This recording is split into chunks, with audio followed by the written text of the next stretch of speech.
In a world where only 4 humans are left, and the rest of humanity is wiped out. The 4 strongest survivors tried to prevent humanity's annihilation by traveling back to the past. But only one of them could go.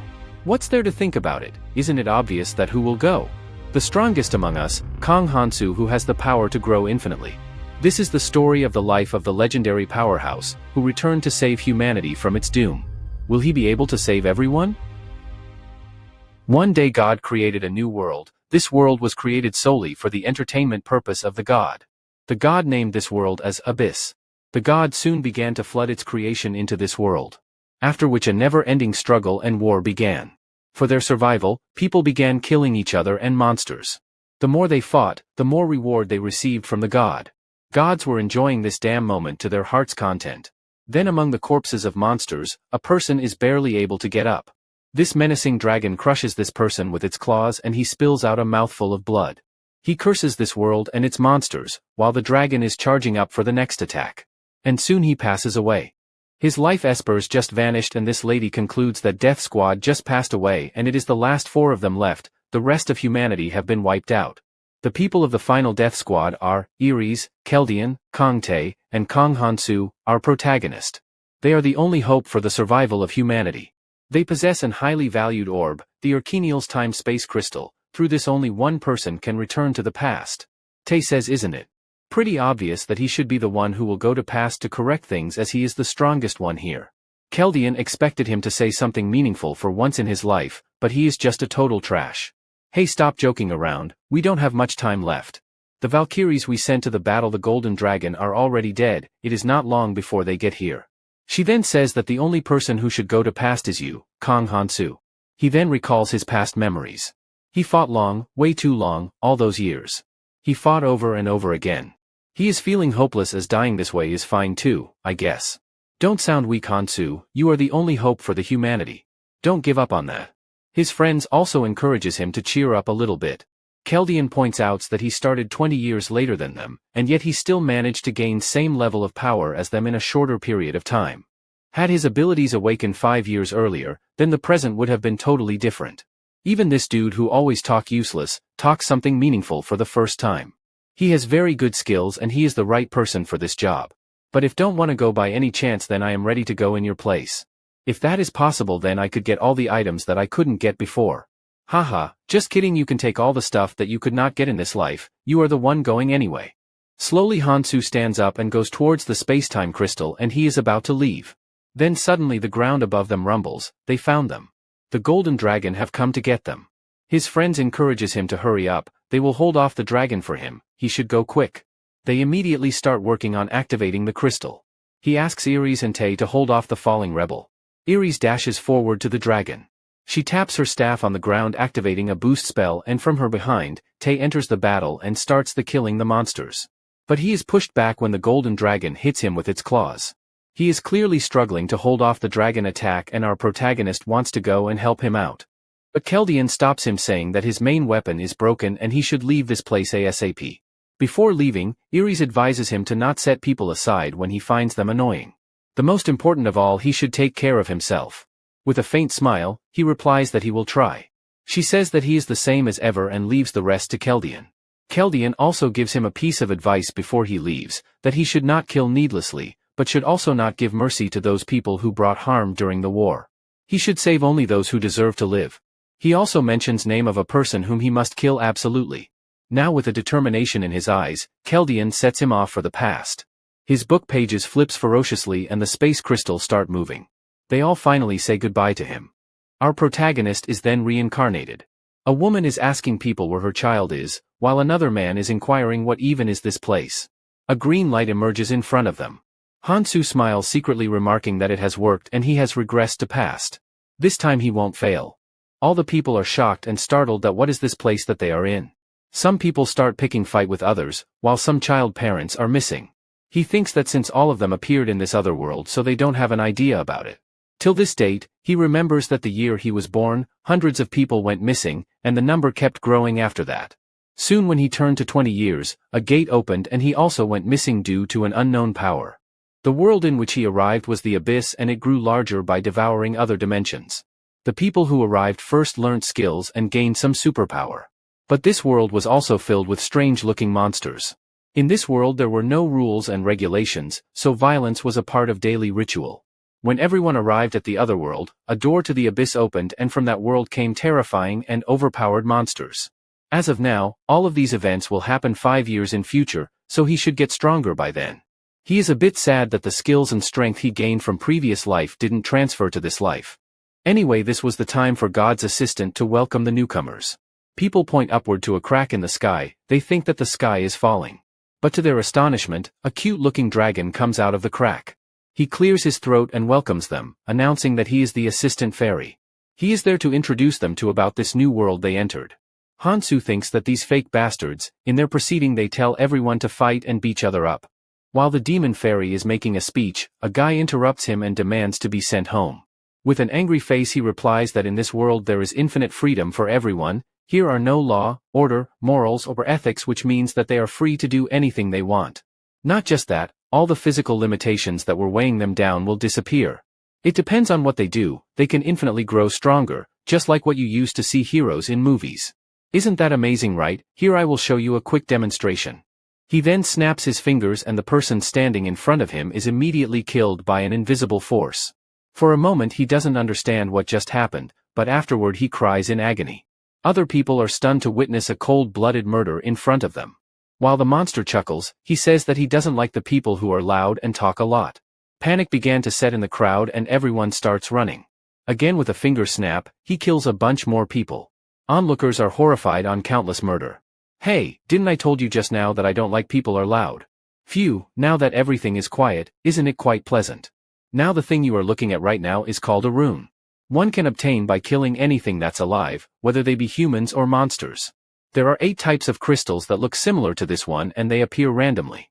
If they work hard and grow, they can obtain better runes and the one I am holding in my hands increases the strength.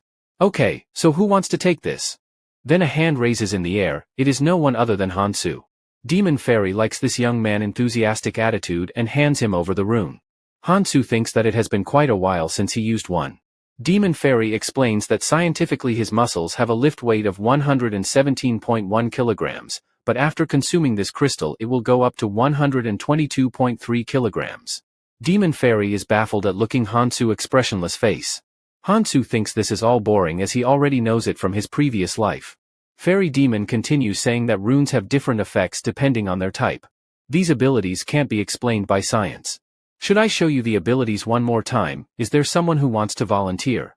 Okay, I was just joking, no need to be so tensed. Anyway, it doesn't matter what rune or ability it increases, it will not be a bad thing. In order to become stronger, try to gather as many runes as possible, that is, if you want to survive in this hell. Everyone is silent for a moment. Then they immediately start attacking each other to gain runes of the deceased people killed by Demon Fairy. They all start fighting for the runes, some are happy to be able to snatch it from others while most other are disappointed. Fairy Demon says that since all of them are very excited to get free runes, so he is taking all of them back.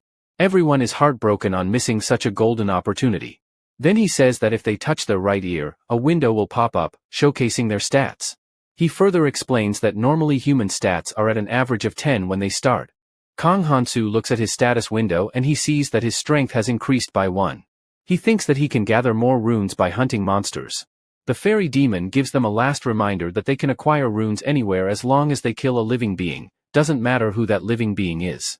I know it's a rough start for you are all away from your home, so I have prepared a gift for you. When he will leave this place, a tutorial will begin, so good luck with that everyone, goodbye. Wait, what does he mean by tutorial? Everyone shifts their attention and are frightened to see a pack of bloodthirsty goblins approaching them. Everyone thinks, is this even a tutorial? The huge swarm of monsters is rapidly moving towards them. Now both the humans and monsters are in a standoff. A lady raises her hand to get everyone's attention. She suggests that they should not aggravate them and slowly move backwards. Everybody start moving backward except for Hansu, he just stands where he is. While backing off, a person bumps into another person and asks him, why isn't he moving back? He points that something is blocking their way, it is an invisible wall, they can't go past it. Some people start banging on the wall asking to be released. If that wasn't already bad enough, the walls start shrinking from both sides, making the already worse condition worse. At this rate they think they will die soon. Suddenly a man gets past the barrier. He is even confused that how come he got to other side of the wall. Seeing this, other people also start rushing towards wall. Another person crosses the wall and the number changes to 48. This means that only 50 people can escape this place. Everyone starts rushing for the exit like wild animals, pushing and fighting each other. While Hansu just stands there sighing on the pitiful sight. He thinks that if all the 100 people worked together, then they would have sustained less injuries and fewer casualties.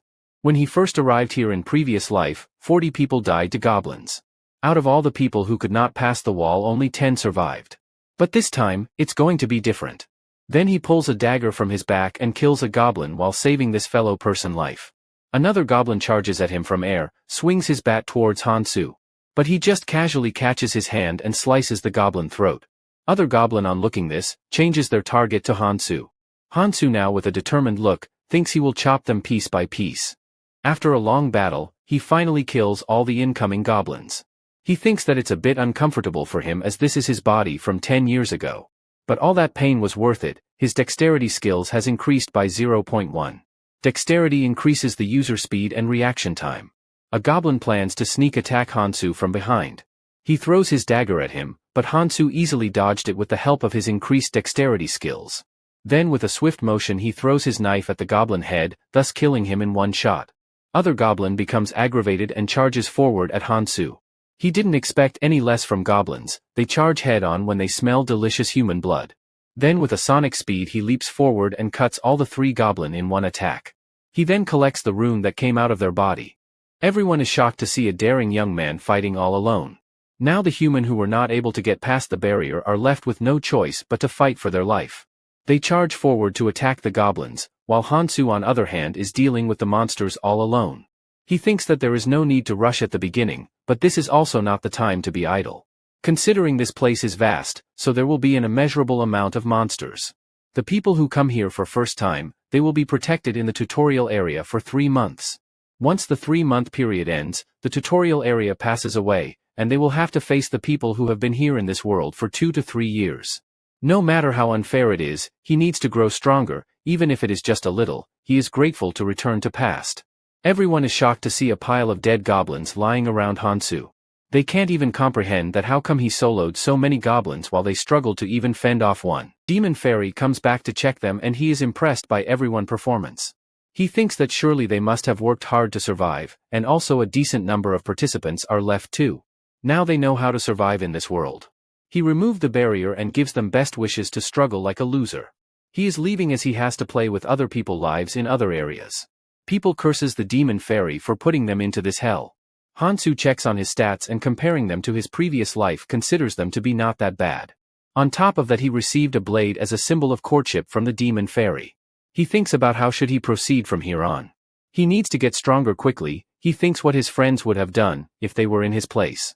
Now that he is thinking about it, he recalls a vivid memory from his previous life. His friend asks him had he heard of the hidden dungeons. These dungeons are hidden within the tutorial area. These dungeons are very hard, and even he wasn't able to clear them. In fact, nobody was able to clear them. He asks Hansu, so was he able to clear it up till the middle part, and that's why he was able to get this strong. Imagine if he cleared the whole dungeon, how much stronger he could have gotten. His friend says that if he ever returns to past, then he should first try to clear the dungeon. If he is able to do that, then he could have gotten a lot stronger. One thing is for certain, the harder the difficulty of dungeon, the more reward one will receive when they succeed. Now to the present moment, Hansu has decided what he is going to do now. If he has a shot at clearing that dungeon, then he has to do preparation beforehand. In the first stage of the tutorial, 100 people gathers and act together within a allotted area for 1 week at a time and continue this hunt for 3 months. Once first stage is completed, the second stage of the tutorial begins, and on completion of second stage the safe zone will be released. Then they will be able to meet with the people who arrived previously. Currently there are 2 hidden items in the first stage of the tutorial and nobody has reached the end. So in order to reach the end of the dungeon, he must get stronger. But first of all, he needs to obtain the first hidden piece that is closest to him. Suddenly his piece is interrupted by some noise. A man is forcefully trying to take a young girl with him. Hansu thinks that it is about time that conflicts begin emerging within people. These nasty people with an evil malice asks her where is she going, don't they need to work together to survive? Hansu thinks that he doesn't have time to pay attention these little things. He needs to hurry as the hidden piece will disappear in a week. Suddenly someone calls out his name. Kang Hansu, you are Kang Hansu? Right? Great, when I am in a hurry they interrupt me. He asks him how come they know him. This other person reminds him that doesn't he have single brain cell, they were all together just before arriving in this world. Then he remembers that they are his college classmates. In their real life they all died on a trip, so he had forgotten them. This beautiful young lady snaps away the pervert hands. With a delicate figure she approaches towards Hansu. Hansu thinks that her beauty will definitely invite some trouble from other people. She apologizes to him for involving him into her matter and asks him how he have been doing. This pervert is clearly annoyed at someone taking his girl away from him. He thinks about teaching him a lesson, but stops in mid-track. He recognizes him as the person who took care of the goblin solo. He thinks that since now he is weak after fighting those goblins and they have advantage in numbers, they should take him down. He calls them, saying they should listen to elders. Now come here you little boy while I am talking nicely to you. Hansu sighs. He thinks that there are always some people like him who get overexcited over their first fight. As Sun Tzu said, if you know the enemy and know yourself, you need not fear the result of 100 battles. Hansu also makes the similar comment, asking isn't he getting the point here. This pervert then snaps Hansu's hands away from him, calling him a bastard. Hansu then pulls out his dagger. Whoa, calm down young man, we are not bad people. Their boss makes an entry. He asks them why don't they join them, don't they think it reasonable to act together. Hansu thinks this guy has perfectly adjusted to this place. He is like a running wild animal and in the future he will become a problem. Should he take care of him now?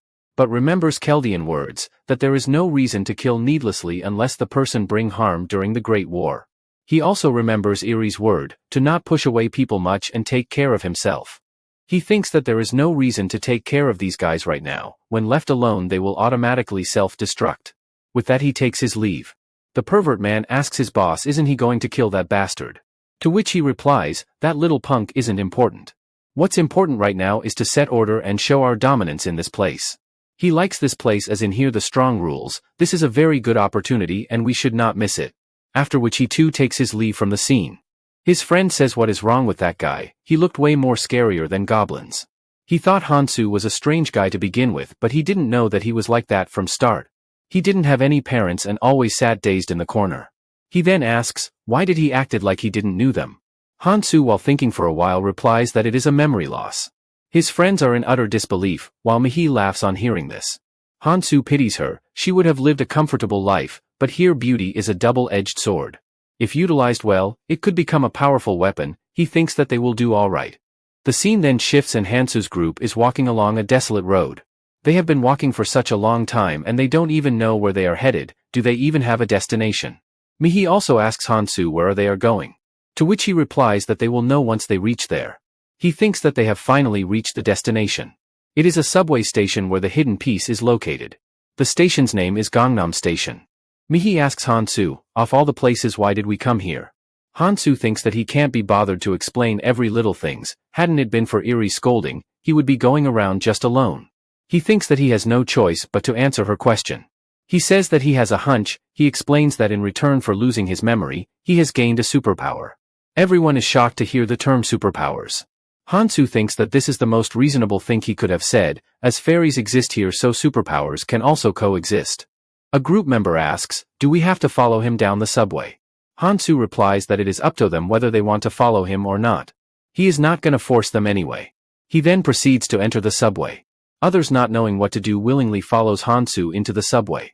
His friend asks him this place is giving him creeps, is he sure that they are heading to a safe place? Sure not, they will be soon meeting some friends who dwell in this place. His friend thinks that who the hell could live in such a place, he asks him is it someone whom he has some contact with. Suddenly Hansu comes to a halt, he asks them to hold up. Then he gets his dagger out. Everyone is frightened, is he going to kill them all here? Is that why he brought all of them here? He then asks Taesung to dodge his attack. Taesung frightened like a little baby thinks that is this bastard going to kill him. But then he slices right in front of Taesung onto a green worm and kills it in one blow. He explains that this dungeon is modeled after the Gangnam Station. These green worms wriggle out of the floor when they sense some vibration coming from the ground.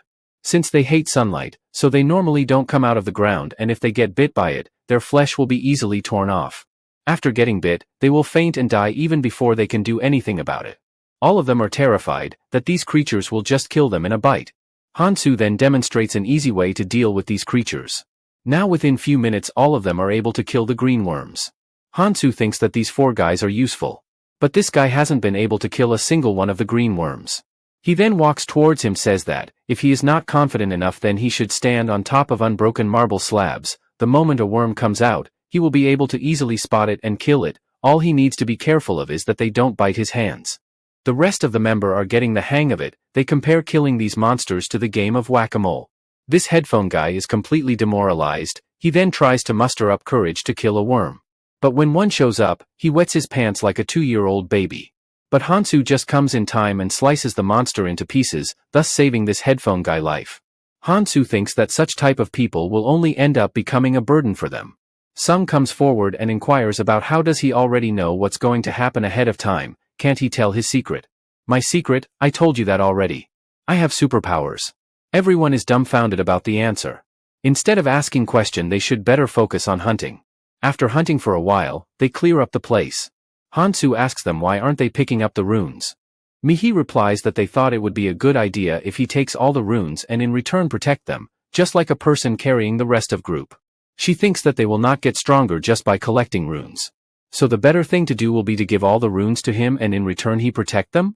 Right? Wrong, you take whatever you hunt. If they want to come with him, then they should at least follow this basic rule. He remembers that people who wandered the abyss for decades made these basic rules for the sake of coexistence. They take what they hunt and in case of group hunts, things are distributed based on the person contribution and priority. In a life-threatening crisis, relationship based on goodwill are the ones that are more likely to fall apart. They don't realize this now, but they will soon come to see the truth themselves. He explains that in this world, the only thing they should trust the most are their own abilities. If they are useless, then they are bound to be dumped and that's a rule they must follow. Getting hit by hard reality on face, Mihi joins Hansu and soon others follow her. Hansu thinks that soon they will get so used to this, that there will be no need to tell them. They will be fighting like mad dogs over the possessions of runes. While collecting runes, Sung found a strange-looking rune. He can feel the difference between the normal ones and this one. He thinks that if he consumes this then he will be able to gain superpowers. Hansu ponders that he can't ask Sung to give him the rune as he would be going back on his word. Sung asks he found the rune so he can keep it, and he won't go back on his word later, right? Hansu gives a slight nod. Arcroll Troll Tribe rune is a decent rune for early in the game. It brings defense and regeneration power, both of which are necessary for survival, so it's quite popular. It grants user a passive skill, however it also increases one's appetite. But food is not a problem as it can be stolen from others after becoming stronger. The strength and proficiency of skills are determined by its rank. Smart people with plenty of magic usually have around a few 100 of them. Keldian was able to acquire 1,000 skills. However, I was different from others. Then we see in his previous life, Hansu is trying to absorb the runes but fails. The allowed count of skills that one can have is capped to 7. If they had known this before, they could have learnt a stronger skill. Being restricted to 7 skills was a fatal flaw. However, his skills could grow endlessly as compared to others. His skill of fast regeneration was able to rival his friend's immortal arts. Due to his unique trait of endless skill growth, he was nicknamed 7 Stars. This trait allowed to him to catch up to fellow friends despite falling behind whole 20 years. This was the reason they chose me to return to past. So that's why in this life, he must not make a mistake selecting the 7 skills to learn. If everything goes according to plan then it will be a smooth ride before they leave the tutorial zone. Sung now with a happy grin on his face, absorbs the rune and gains the skill of physical resistance, currently at proficiency of 1%. On top of that, his other skills has increased as well. Even if that moron had asked him to give the rune, he would have never given it. Just a little more and he will catch up to Hansu in no time. Hansu calls out to them that it is time to head forward. With a smug face, Sung places his hand around Hansu, and says that it is going to be dangerous now, so they all should get together. While saying this, he smiles with malicious intent towards Mihi. Hansu thinks that, does this Sung guy think him as a rival? He snaps Sung arm away his shoulder, he will deal with him when the time comes. They all are heading down the subway. Mihi asks why they are going down, to which Hansu replies that they are simply going to ride the subway. She asks, are trains even operating here? He replies that she will see that soon. Hansu is reminded of a moment of his previous life. He and his friend were chatting about dungeons while having a drink. A person then comes and says that the dungeons they are talking about don't even come close to that dungeon. Since he was showcasing his non-existent knowledge, so I will tell you guys the fastest way to become strong. All they need to do is get their hands on one important thing in the tutorial zone, and it's down in the subway. The stations are located and structured differently, but it's the same everywhere until the 3rd floor. If they go through the portal in the middle of the stairs and go all the way down, then they can find a subway that hasn't left yet. If they can get on that train, then they are done, but the only problem is that it's hard to get there, as that subway leaves after a day. This is the hidden piece that he needs to get today at all costs. A long portal stands in their way. Mihi exclaims that of all the times she has been to Gangnam Station, she has never seen such a strange portal. She worriedly asks if he is going in there. They don't even know what lurks behind that entrance. He says that he is going with his instincts and anyone who wants to go back is free to leave anytime. Sung says that he will be the first one to go. Now, Mihi also wants to go through that portal. Hansu thinks that she has probably gotten a good feel of the situation. Someone as gorgeous as her is at even a greater risk than others. So she will have to grow stronger to protect herself, even if that means getting a cut in the face. The other 2 members say that they will stay here and continue hunting the worms. While this headphone guy, despite being weak, also wants to go in. Sung makes fun of him, that he was like a scared mouse earlier, now he all talks mighty. Headphone guy replies that it is his choice, not of him. Sung becomes angry, cursing him that how did he question him, he sure talks a lot when someone is giving him a free ride. Hansu just says to stop the pointless arguments. They don't have time for all of this, they can do whatever they want, but he is taking his leave. Soon other 2 follow him. Sung is angry that how come those bastards insult him in front of his girl, Mihi. Hansu thinks that there are over 1,000 types of mobs in the tutorial zone and the terrain varies too. So there is bound to be some common factors. As he was thinking about it, they come across a rundown convenience store. All of them are now in the convenience store looking through various items. Hansu remembers that the person who gave him this location told him, there is always a convenience store on the 2nd floor of the subway. Everyone is engaged in looking through various items of the store. He thinks that this is more like of a supermarket and has all the things one needs. Then he picks up a frying pan and places it on the stove. Mihi asks him what is he up to which he replies that he is going to cook some green worm's blood. Now that she remembers, she saw him doing something back then while they were hunting. He was busy stuffing the killed green worms. Thinks that goblin skin becomes highly poisonous when it comes in contact with green blood.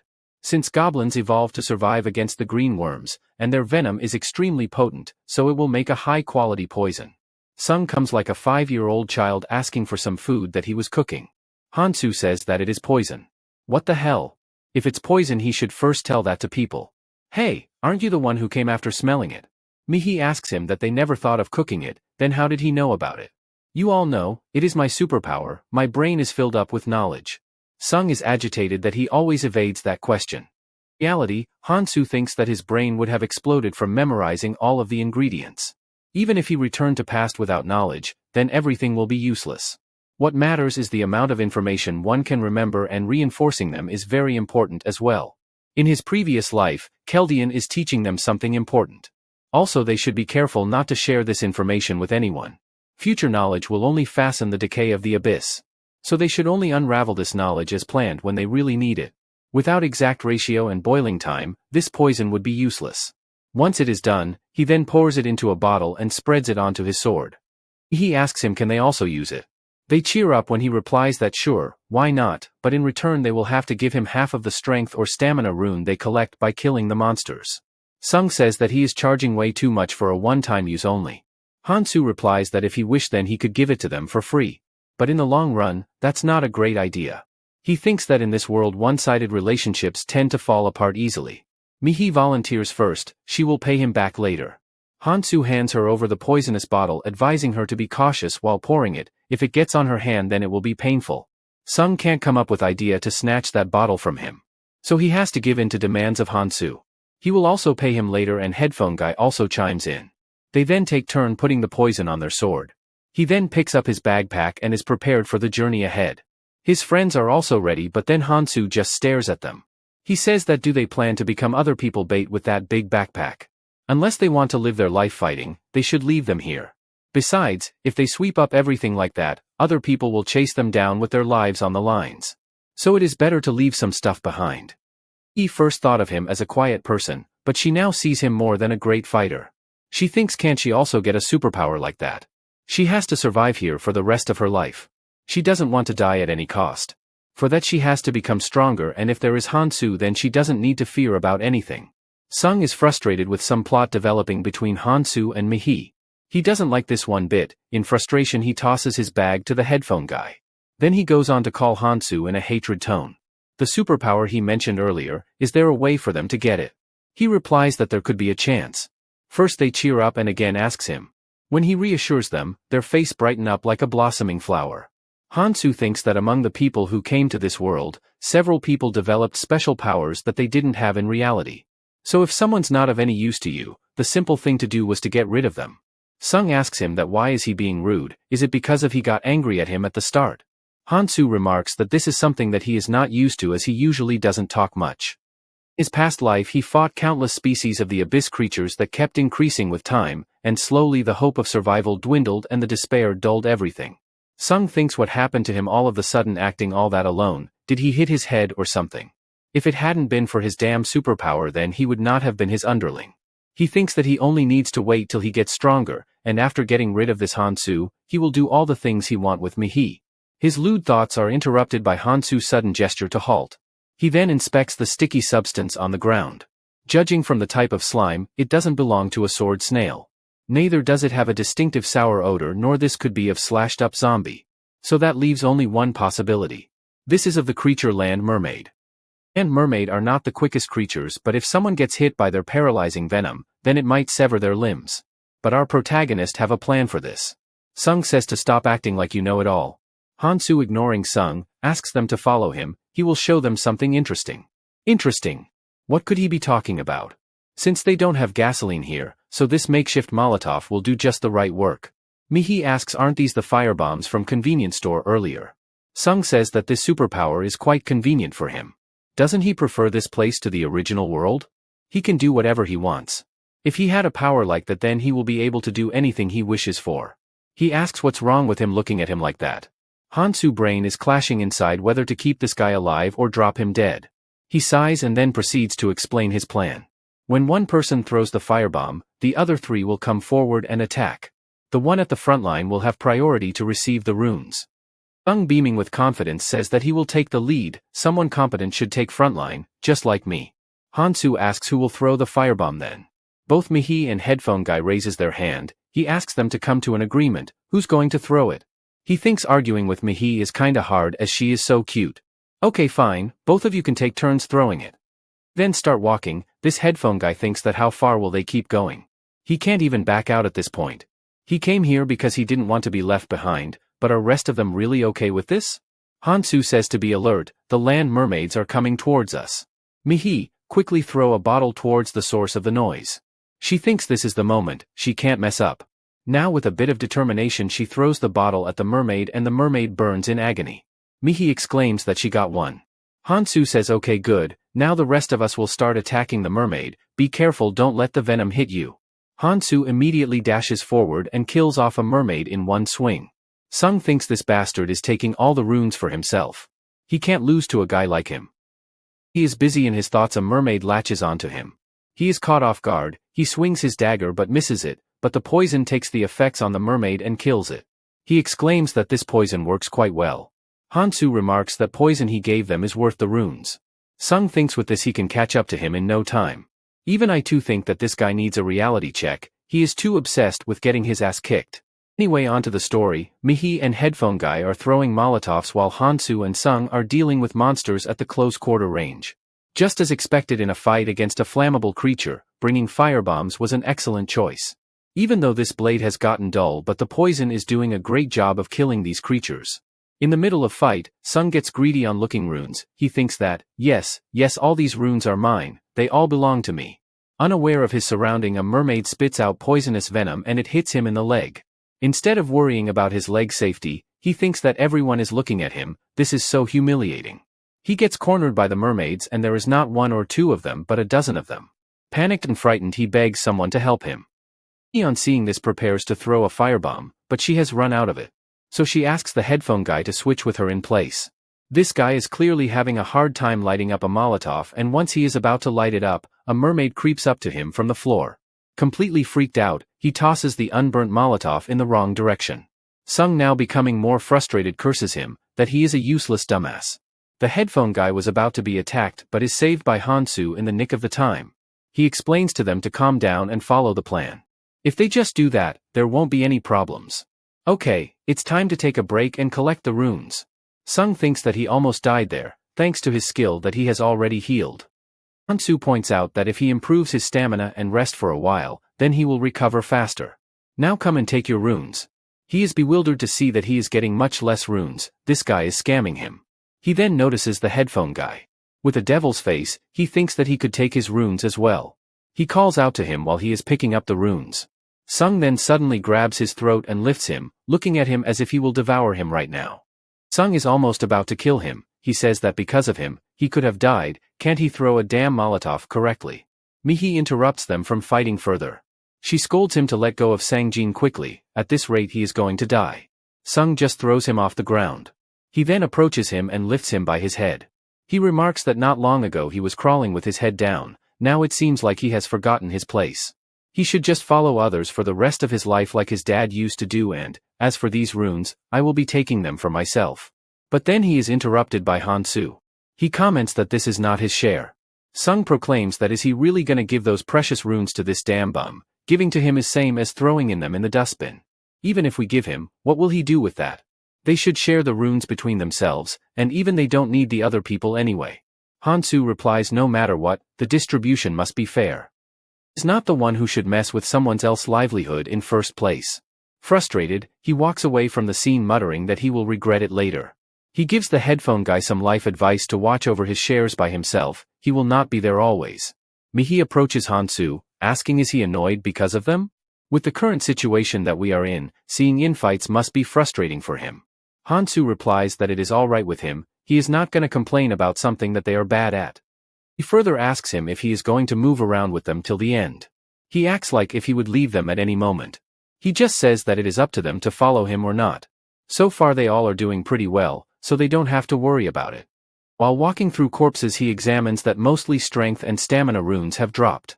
It's not a bad thing as both strength and stamina are important right now. He thinks that these are the stats that he was eager to reach quick from the start. Just one more stamina rune, and he will achieve his objective. As he consumes the rune, Demon Fairy makes his appearance saying that the sum of his strength and stamina have exceeded 50. A system window pops up showcasing the completion of an achievement. The Demon Fairy congratulates Hansu on being the first traveler. Everyone else other than Hansu is confused to see Demon Fairy appearing here all of a sudden, while Hansu thinks that he has done it.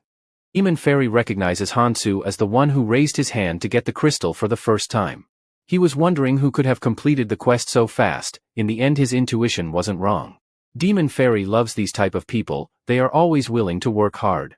Mihi approaches the Demon Fairy who is sitting on top of Hansu's head. She asks him isn't it unfair that they had different physical stats to begin with. Demon Fairy ignoring her question says that she doesn't have to be afraid because we don't kill because we don't like humans, but sometimes exception can be made. How about I kill you now? Demon Fairy on looking Mihi tense face is quite pleased. Scaring the shit out of people is never boring. Okay, I will answer your question. You say this is unfair, but can't she see that she is more attractive and quite a beauty than others? Anyway, let's just stop talking about the useless things. It's time to reward you for your hard work. The reward for surpassing a certain number for a combination of stats is that user gets an option to choose one rune out of 3 runes. Now what type of rune does he want? A dexterity one or a sense one or perhaps a healing rune. It can heal a hole in one's stomach and it can even heal most poisons. It's same as having an extra life. Hansu thinks that it is useless if a person limb gets torn off though. On hearing healing rune everyone's eyes lit up. This means that if things go wrong then he might be able to use it at least once for them. But Hansu like an absolute Chad asks the Demon Fairy if he has a rune that is immune to magic. Of course, here it is, everyone is disappointed that Hansu is not taking the healing rune. Hansu thinks that healing rune are nice but magic and physical rune are hard to get in the tutorial area. Increasing one's stamina only affects the speed of activity and recovery. However, the physical and magic resistance are more of fundamental defense or immunity. He thinks that he can make up for the physical attacks to some extent with some experience. But magic attacks are different, this would prevent an immediate death. Now that he has chosen the magic rune, he should better get going and wishes them good luck on their journey. Then head to 3rd floor of the station. All of them are engaged in fighting the mermaids. Mihi thinks that now it is a lot easier to kill these monsters than before. She finds Hansu doing something. Could it be that he is making poison again? She thinks his speed looks the same as earlier.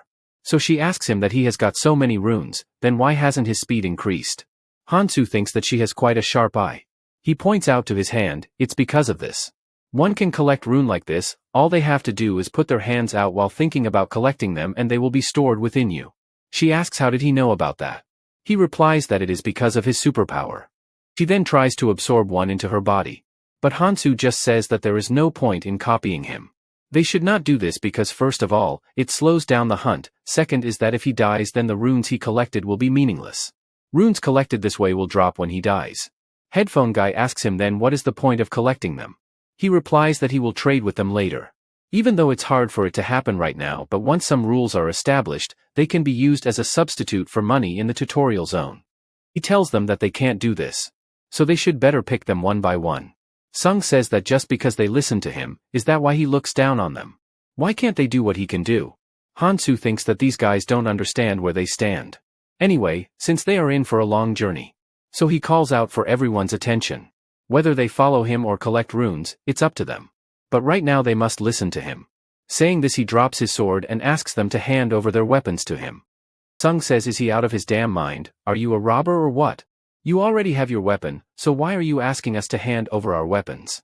The blade has become blunt, so I can't use it in a fight. Plus I will need some extra blades as well. Now do you get the point? You are talking nonsense, have you gone nuts? If you take our weapons, what are we gonna fight with? Bare hands? Do you want to make us feel like a baby sucking his thumb? Headphone guy is willing to give his weapon, but is cut mid-sentence by Sung, don't speak a word. You dumbass. Fine then, since you are not giving me weapon, so you should volunteer to fight the monster down there. You think, I would be scared of a monster, huh? Just as he expected, he got a negative response, after all he doesn't know what's down there. I should be strict here. Okay, I will give you guys two options. First, I am out of the group and you can go on your own. Second, you guys stay out of this, and let me deal with this alone. It's your choice, so make a decision quickly. Headphone guy responds that he will stay out of this. Mihi also says the same, if he is putting things that way, then it must be dangerous. Yeah, you are right Mihi, that's why we all should stay together and help each other when we are in danger. He wants to leave us behind and take all the loot for himself, we can't let him do that, right? Sung thinks that he doesn't care about the headphone guy, but if my crush, Mihi is out, then it will be a pain for me. While they are discussing, Hansu is thinking about his friend, Keldian. He would be probably wandering around in the indigo or purple zone. I need to get there as soon as possible. Enough arguments, you can think about it downstairs, when you encounter that creature. I thought that you guys won't be able to fight, so I was keeping you out of this. Haha, finally we are getting somewhere, you should have said that earlier. Considering the fact that he was trying to go alone, that means he must know there would be something down there. Only a fool would pass up on this opportunity. They enter the chamber downstairs and the very next moment, all three of them are sprinting out of it. Didn't I told you Sung, it would be something dangerous. The moment they entered the chamber, they all were left dazed for a moment. There was such a strong monster from another dimension.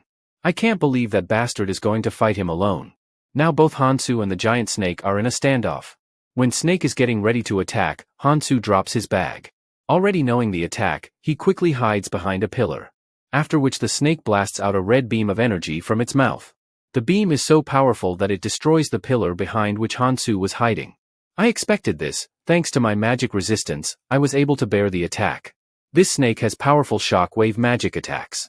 Not only his attacks are powerful, his scales are super strong as well, no ordinary sword can slice through it. This is definitely not an easy opponent, I must not be careless. However, I know his weakness very well.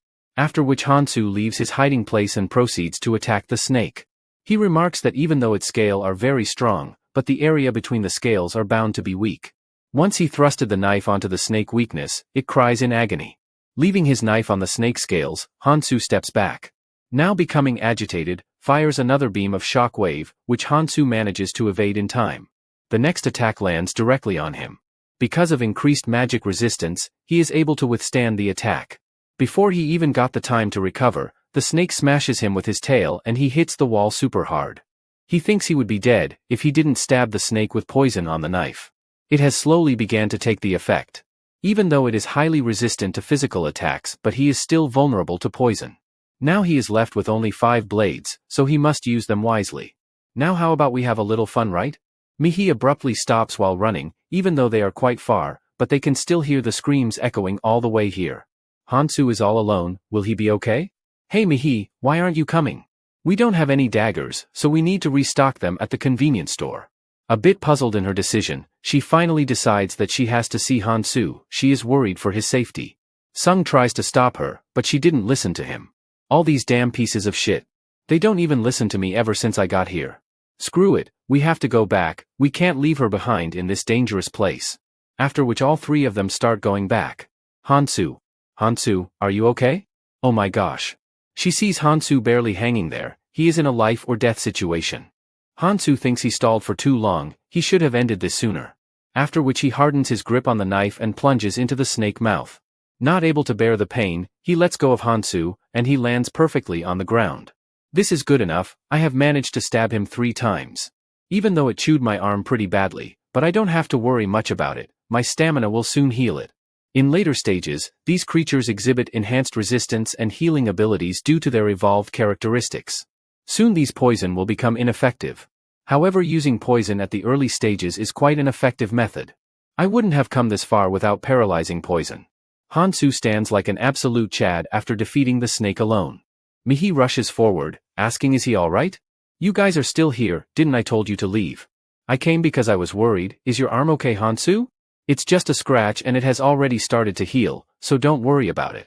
I can't believe he fought the monster all alone, I knew that he was strong, but how could there be such a huge difference between him and me? How would I be able to catch up to him? Hansu then goes to get the rune. He thinks that since the monster was quite strong so the reward is quite good, but it would be only useful if he had the magic rune. I can't use this right now since I need magic to activate it. Hey Hansu, are you planning on using it? Considering the size of the monster, the reward must be quite amazing, I am a bit jealous. No, I won't use it. Considering the fact, I can only have 7 skills, it would not be beneficial. Headphone guy asks him can I use it then? You are worthless, you will not be able to use this properly. Don't think twice Hansu and just give it to me, I am more capable than him. That's not fair, you already have one. Shut up you moron, you should better know your place. Headphone guy replies that if he had a super strong ability, then he could do way better than him. What did you say bastard? Do you want me to break your neck? Mihi tries her best to calm down the situation. What nonsense are you two creating here? I never said that I would give to you for free. I will give you a 5% discount, if you buy it now. Let's see who makes the first deal. Sung asks can he pay in installments. Yes he can, if he gives a guarantee for it. So have you all finally decided? Yes, I am going to be the one who will take it. After which she takes the rune from both Headphone Guy and Sung. Hansu is impressed by her, that she was able to store the rune in her hand. Here you go Hansu, I am giving you a agility rune, 3 sense runes, along with 7 runes of stamina and strength each. Since I agreed to give a 5% discount, so I will only take 6 strength runes.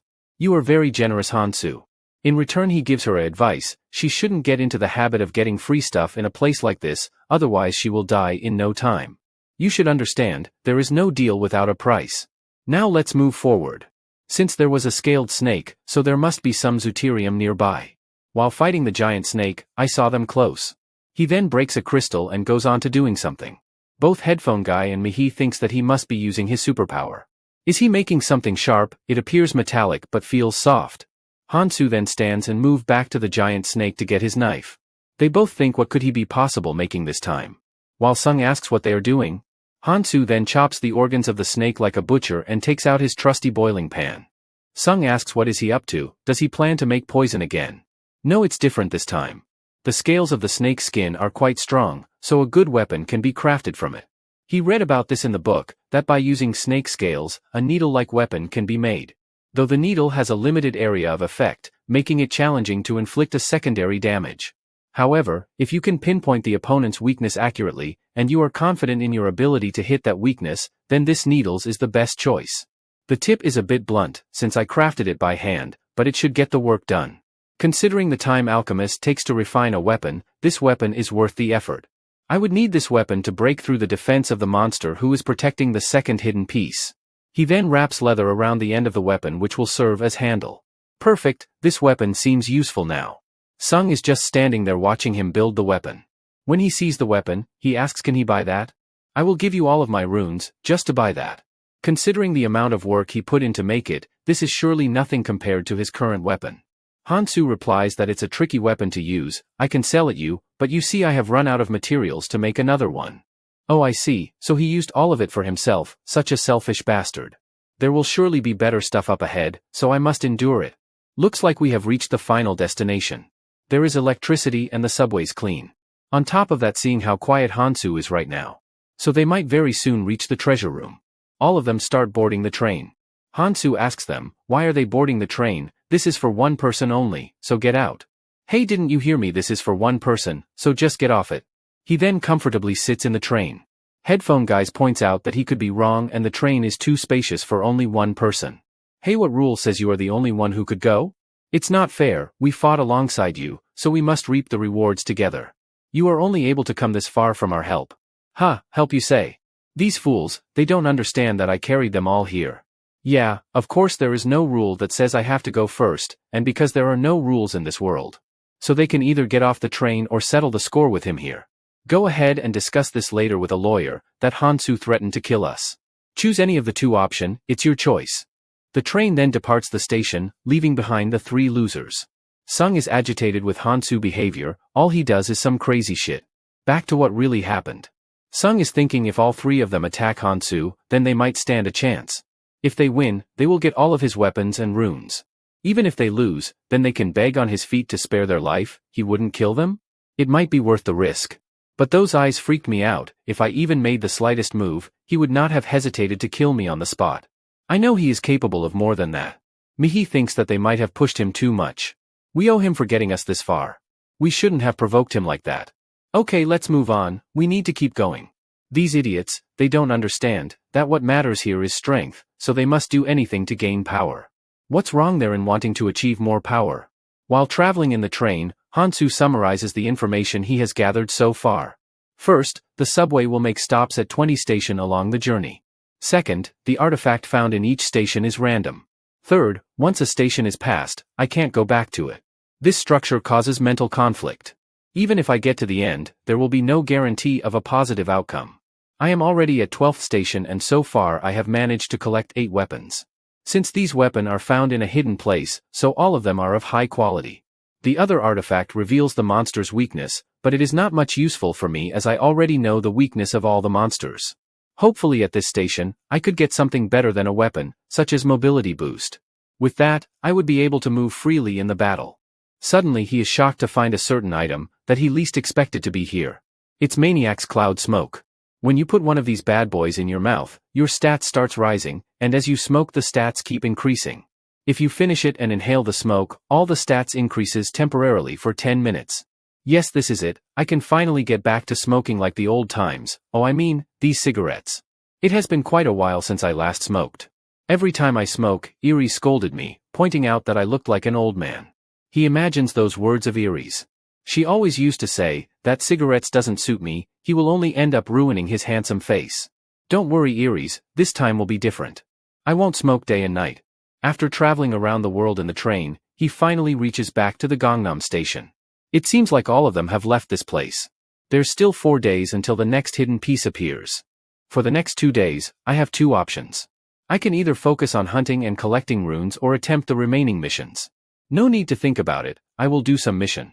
I have already completed some and the rewards were good. I will do the missions which will give good prizes first. Among the remaining missions, one of them gives a promising reward, a Stone of a Sage. It boosts all the stats by 10 and heals potentially fatal wounds. The reward is impressive and such artifacts are rare not only in the tutorial, but also in the red zone after this. As far as I remember, there was a girl who cleared this crazy mission. As a member of Death Squad, she was dragged into the abyss while volunteering in prison. Her most trusted people were there as well, but as soon as the tutorial started, they all betrayed her and the rage awakened her powers. Over a span of 7 days, she tore apart and killed everyone there, she even took their hearts out. After that she attempted to commit suicide. I will have to skip this one, it conflicts with my goal of saving as many people as possible. It should be night by now, so a mission at this time with less restriction. Oh yeah, right there is one. The selfish rich man's food bag. I will be doing this one first. I also need to ensure that I have enough stamina as I will be securing it under the moonlight. I should have some dinner first. When Hansu entered the convenience store he found everything empty. Those rascals, they took everything from here. The moon will rise soon and I have to complete my mission, yet they dare to pull a stunt like this? In that case I will have to give them some life advice now, it's going to be fun. Outside the subway, they are carrying away the food boxes. The girl from Hansu group thinks that this is not fair, they are stealing all of it. We were in such a hurry to run away from them, that she could not even keep anything for herself. Mihi says that we may be strong. Headphone guy continues that there are too many of them. Even with higher stats, we will be at disadvantage if they team up on us. Hansu is not back yet, so let's not rush.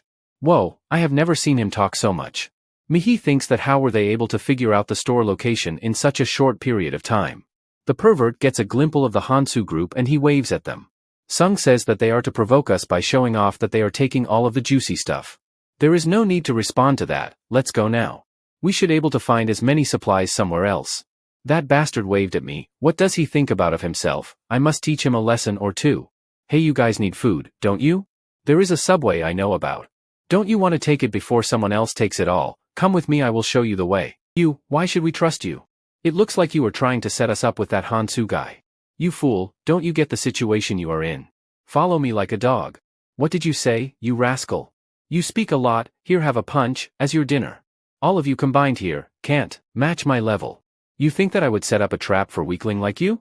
I am giving you a second chance, think carefully about it. After getting some food supplies from those guys, they settle down in a house. Mihi is looking outside the window, waiting for Hansu. Guys look, it's him. Hansu, we are over here. He got back safely, I am feeling much more relieved now. I should not be nervous, after all he doesn't know that I used his name to get those food supplies.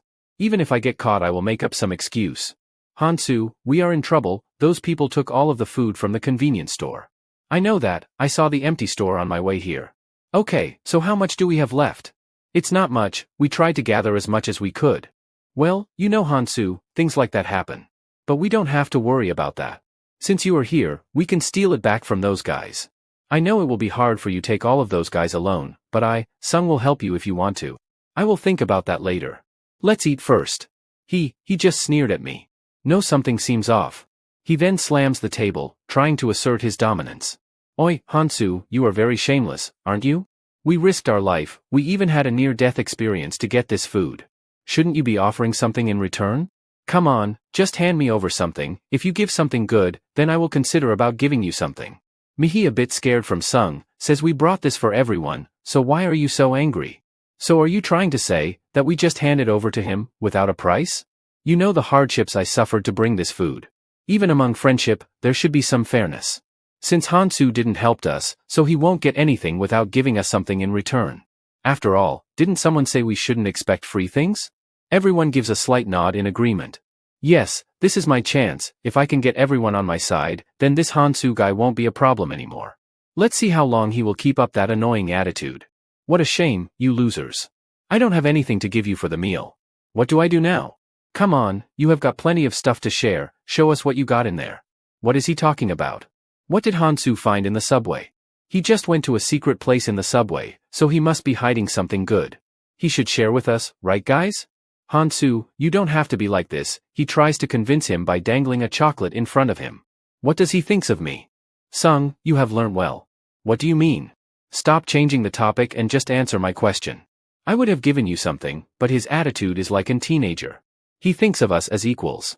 But that's not the problem. It's not like I am taking them around with me because I need them. I don't even need the runes from them. Hey Hansu, where do you think you are going? We are not done yet. Iris, I did this all, because of what you said to me before my regression. I did whatever I could. If in my place my other friend, Kong Tae would have been, he would have destroyed him till now. I can't even think of doing something like that. Anyway guys, stay safe, and stay strong for the future. I am leaving. Mihi and Headphone Guy are a bit sad to see Hansu leaving. Come on guys, let's not fight with each other. We made it till here, so why stir up things now? Hey Mihi, we will use our charm to bring him back, let's go.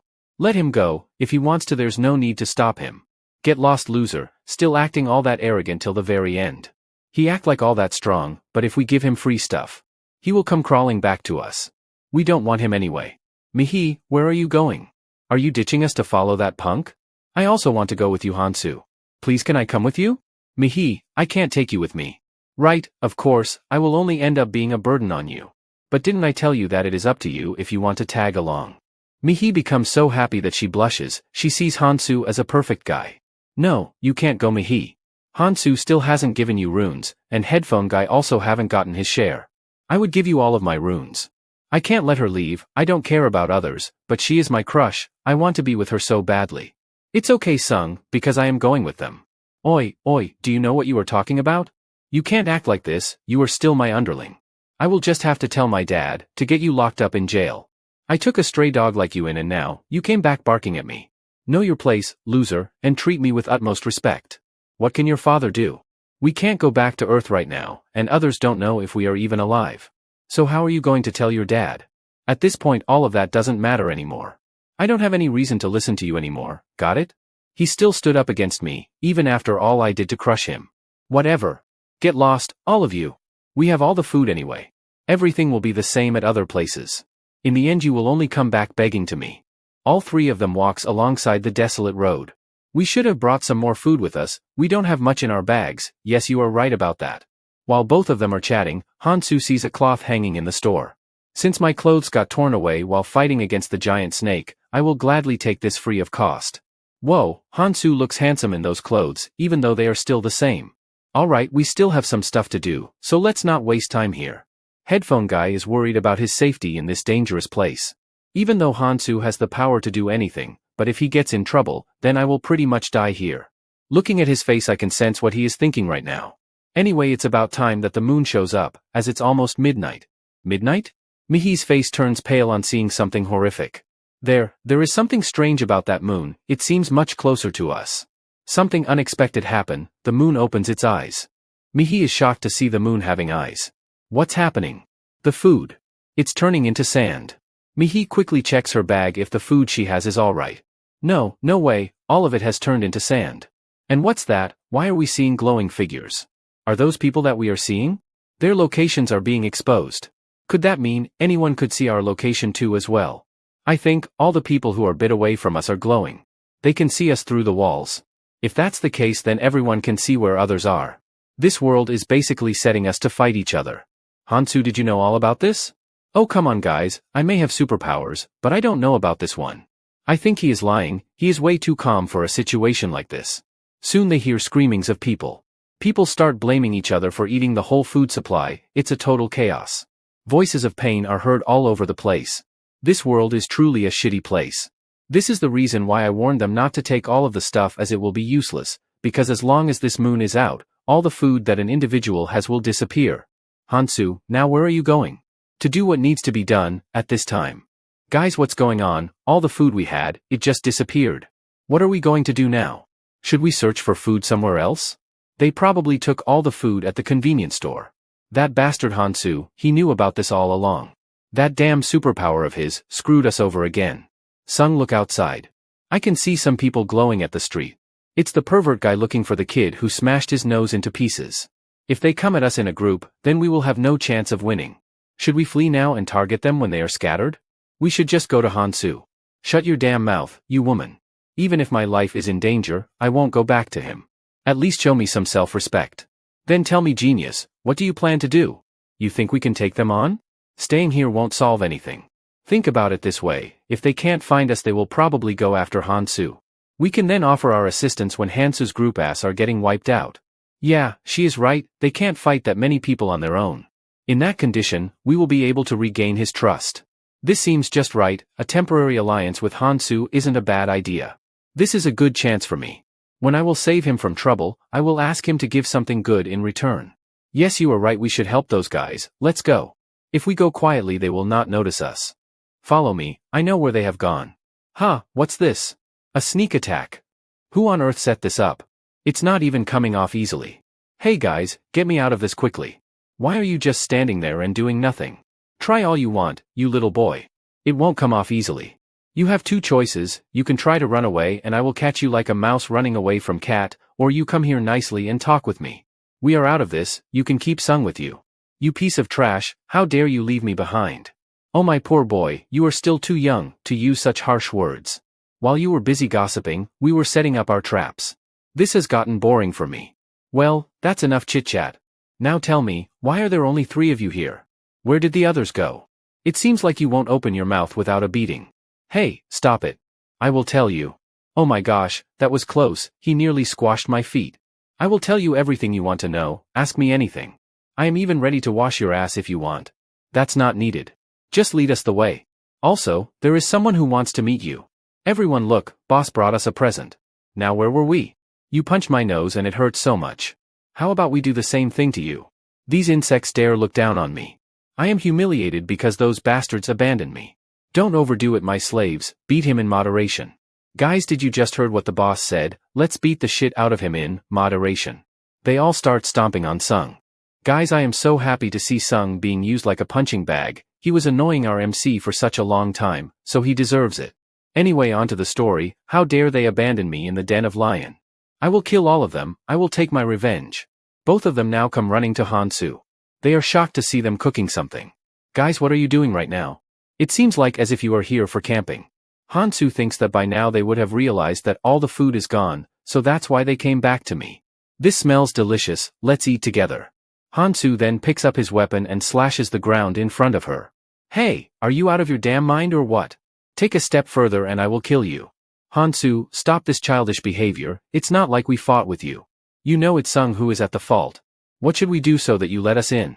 My superpower is tingling like Spidey sense. It is telling me that if you join me then things won't go well for us. That damn superpower, it even tells you all sort of shit, huh?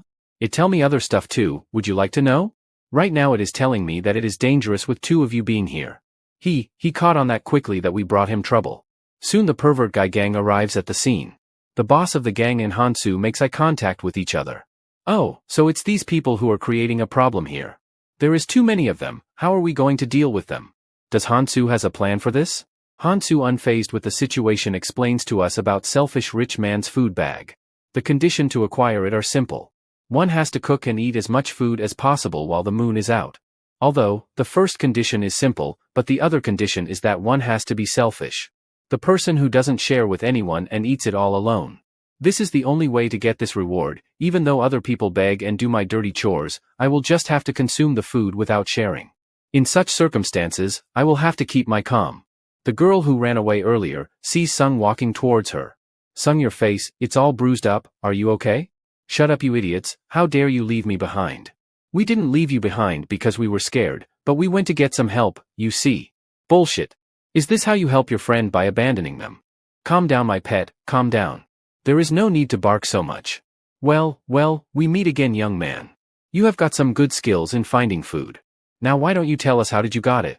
There's meat everywhere, can't you see with your eyes? Or maybe you don't even know what meat is. Gross, he is actually eating the monster's meat. We had others to test it, and they are suffering from dehydration. Just look at them, they are eating without a care in the world. It seems you have figured out how to eat that safely. Yes, if you boil it in goblin blood, it's edible. Quite interesting, I have never thought about something like that. I remember that my pet said he has superpowers. This helped him to secure a valuable item from the station. Today seems like the perfect day to fight him. Even though there is a gap in our skills, but we have advantage in numbers. Plus, he is just an ordinary college student. He might have gotten used to fighting the monsters, but that doesn't mean he is skilled at fighting humans. Hey, my pet. What now? Go and talk with your friends a bit. That's not much to ask, so go with your wagging tail towards them. Why would I be friend with that Hansu guy? And what in the world he thinks of me? I think it will be safe for me to go, he will not create a scene in front of that many people. Hansu then stands up, and Mihi is more worried than ever. Yeah, let's have a little talk, Hansu. Mihi warned Sung not to come any closer and especially not to cross that line. Shut up, Mihi. You were supposed to be mine, but you betrayed me for him. Well, a loser is just a loser, looks like this is the end for Sung. Don't blame me for this. Hansu then slashes at the Sung's feet. For a moment, he didn't understand what just happened. But then he loses his balance and falls on the ground with a thud. He shivers, saying to himself, why don't I feel anything on my feet? When the realization hits him, he cries in so much pain after losing his feet. How can you call yourself human, Hansu? How can you do this to me, to your friend? The boss is shocked to see that he chopped his feet without a sweat. Everyone is a bit taken aback. I already told you, Sung, not to come any closer. You piece of shit, you did all of this over a piece of meat. Guys, think carefully, he did this over just for sharing food. If he gets stronger, do you think he will let you all go easily? He will kill all of you for the sake of runes. You better kill him now. Otherwise, you won't be able to match up to him later on. Alright, everyone get ready. That poor Sung is saying right. Hansu can't fight all of us here. But if he gets stronger, he will easily take us down. We have our weapons ready and with his body glowing, he can't run away from us. Yeah, we can take him on. But those eyes scare me. How can a normal kid have those cold-blooded looks? What has he gone through? I remember Iris and Keldian would often argue, even after deciding to cooperate with people. Iris said I shouldn't make enemies easily. But if the enemy is already in front of you, you have to crush them completely. Because if you don't do it, then they will take you down someday. Both of my previous life friends agreed on this fact with me. So that means I have green light to kill these people. He then looks at his arm, and pulls out all the runes he stored within his body, and consumes them all at once.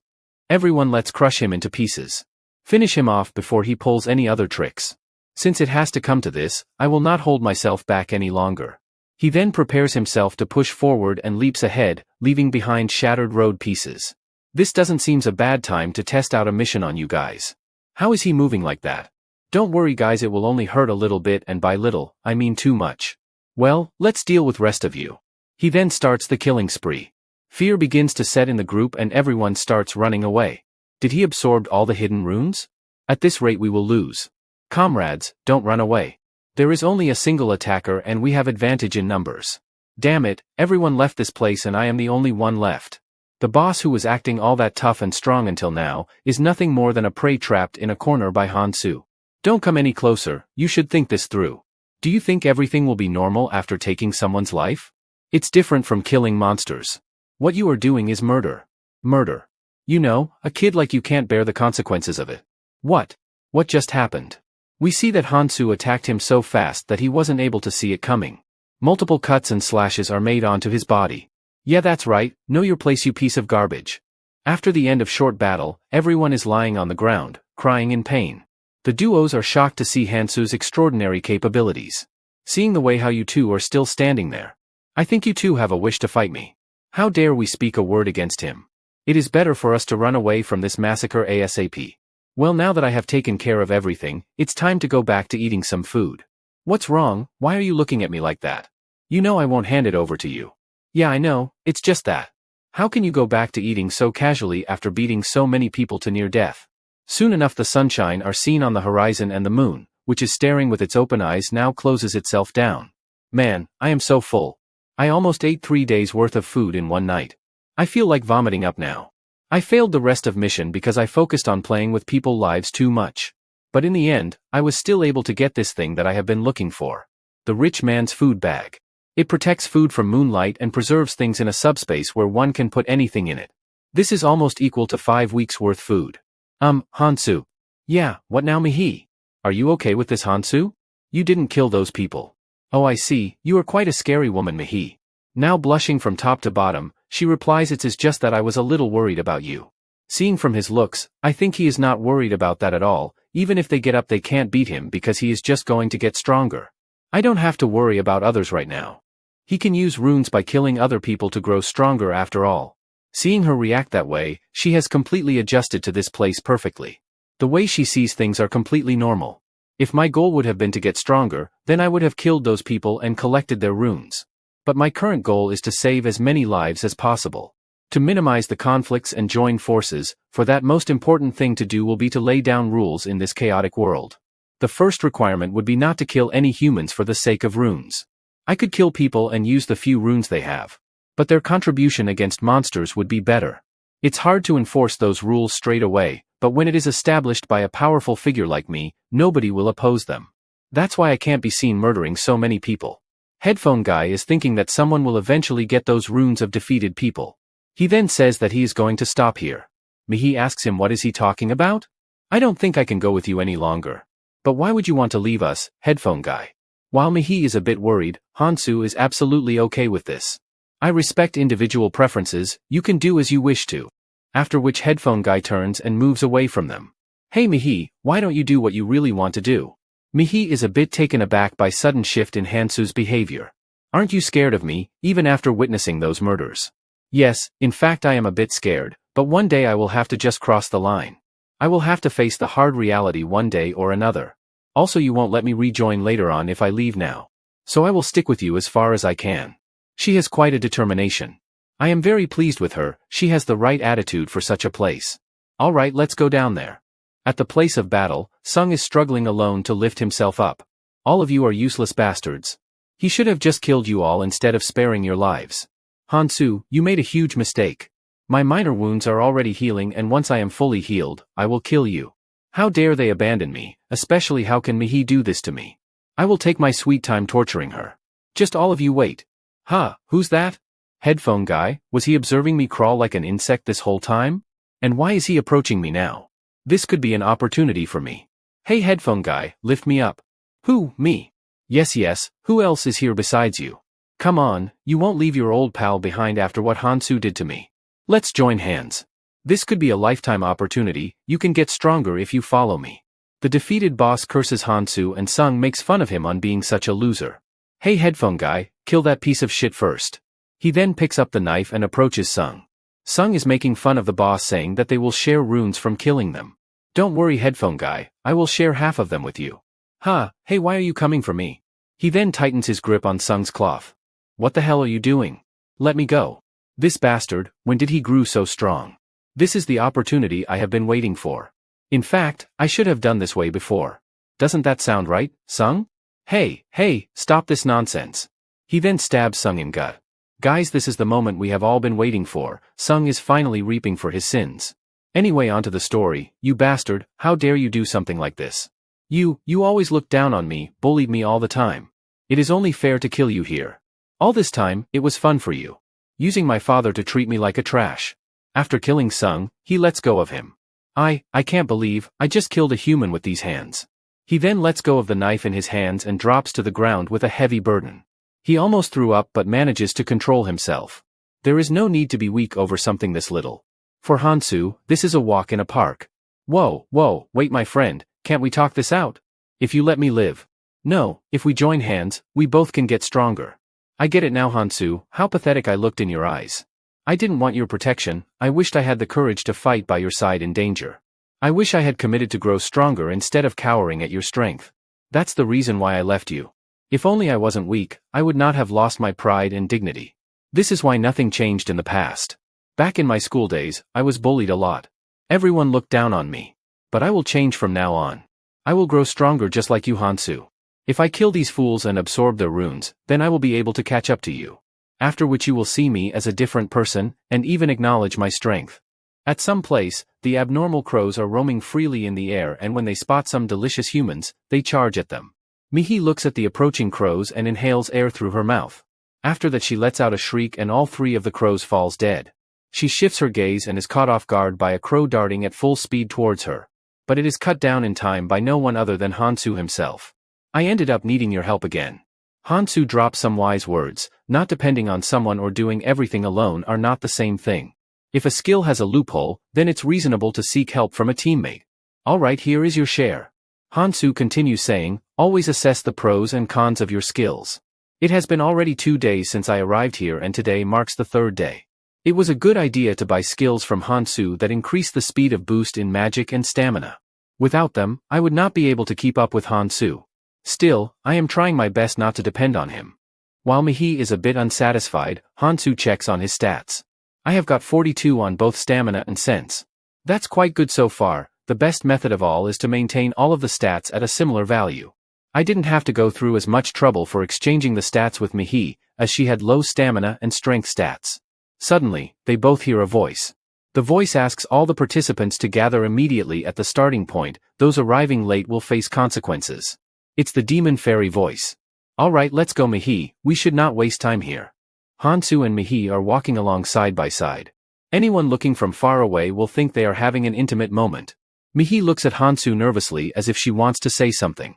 Mihi, if you have something to say then just say it. On seeing Hansu reading her mind, she blushes even more and hesitantly asks, Hansu, by any chance do you have a girlfriend? I am so nervous, is this question too personal? I know I shouldn't think this way, but seeing him being so mysterious, I can't help myself but ask him. I also wanted to ask him another question but I can't muster up my courage. I didn't expect that she would say something so unexpected. My friend, Kong Tae from previous life would have loved this question. Even if this question is out of courtesy, he would have a huge amount of dopamine release. At first she trembled so much that she couldn't speak. Now that I think about a girlfriend, I might had one in my previous life, but in this life I still haven't met her. I can't lose her again. Mihi awaiting an answer comes closer to Hansu, and like an absolute Chad Hansu replies that he don't remember having a girlfriend. Mihi stays silent on this answer and they walk back quietly again. Soon enough they reach the starting point. Mihi sees a lot of similar faces, but the atmosphere here seems strange. The demon fairy welcomes their arrival. It looks like everyone is present here. Sadly, no one came late so I can't give any punishments. So I will get straight to the point. I have 2 pieces of good news for you losers. First one, if you last for the next 72 hours then you can leave this place. Don't you all think this is such a great news? Let's hear some cheers and applause. But everyone just stays silent. This isn't the type of reaction that I expected. Why aren't you all responding? Thank you Demon Fairy for such a great news, we are so happy that we can't stop clapping. Now let's introduce the star of this event, shall we? The ground shakes so violently that everyone trembles in fear. What could it be this time? Everyone, this palace is the most important venue for this event. It's the magical altar. An altar? Inside of this altar lies a very cute pet waiting for you all. You can see it right through this transparent glass.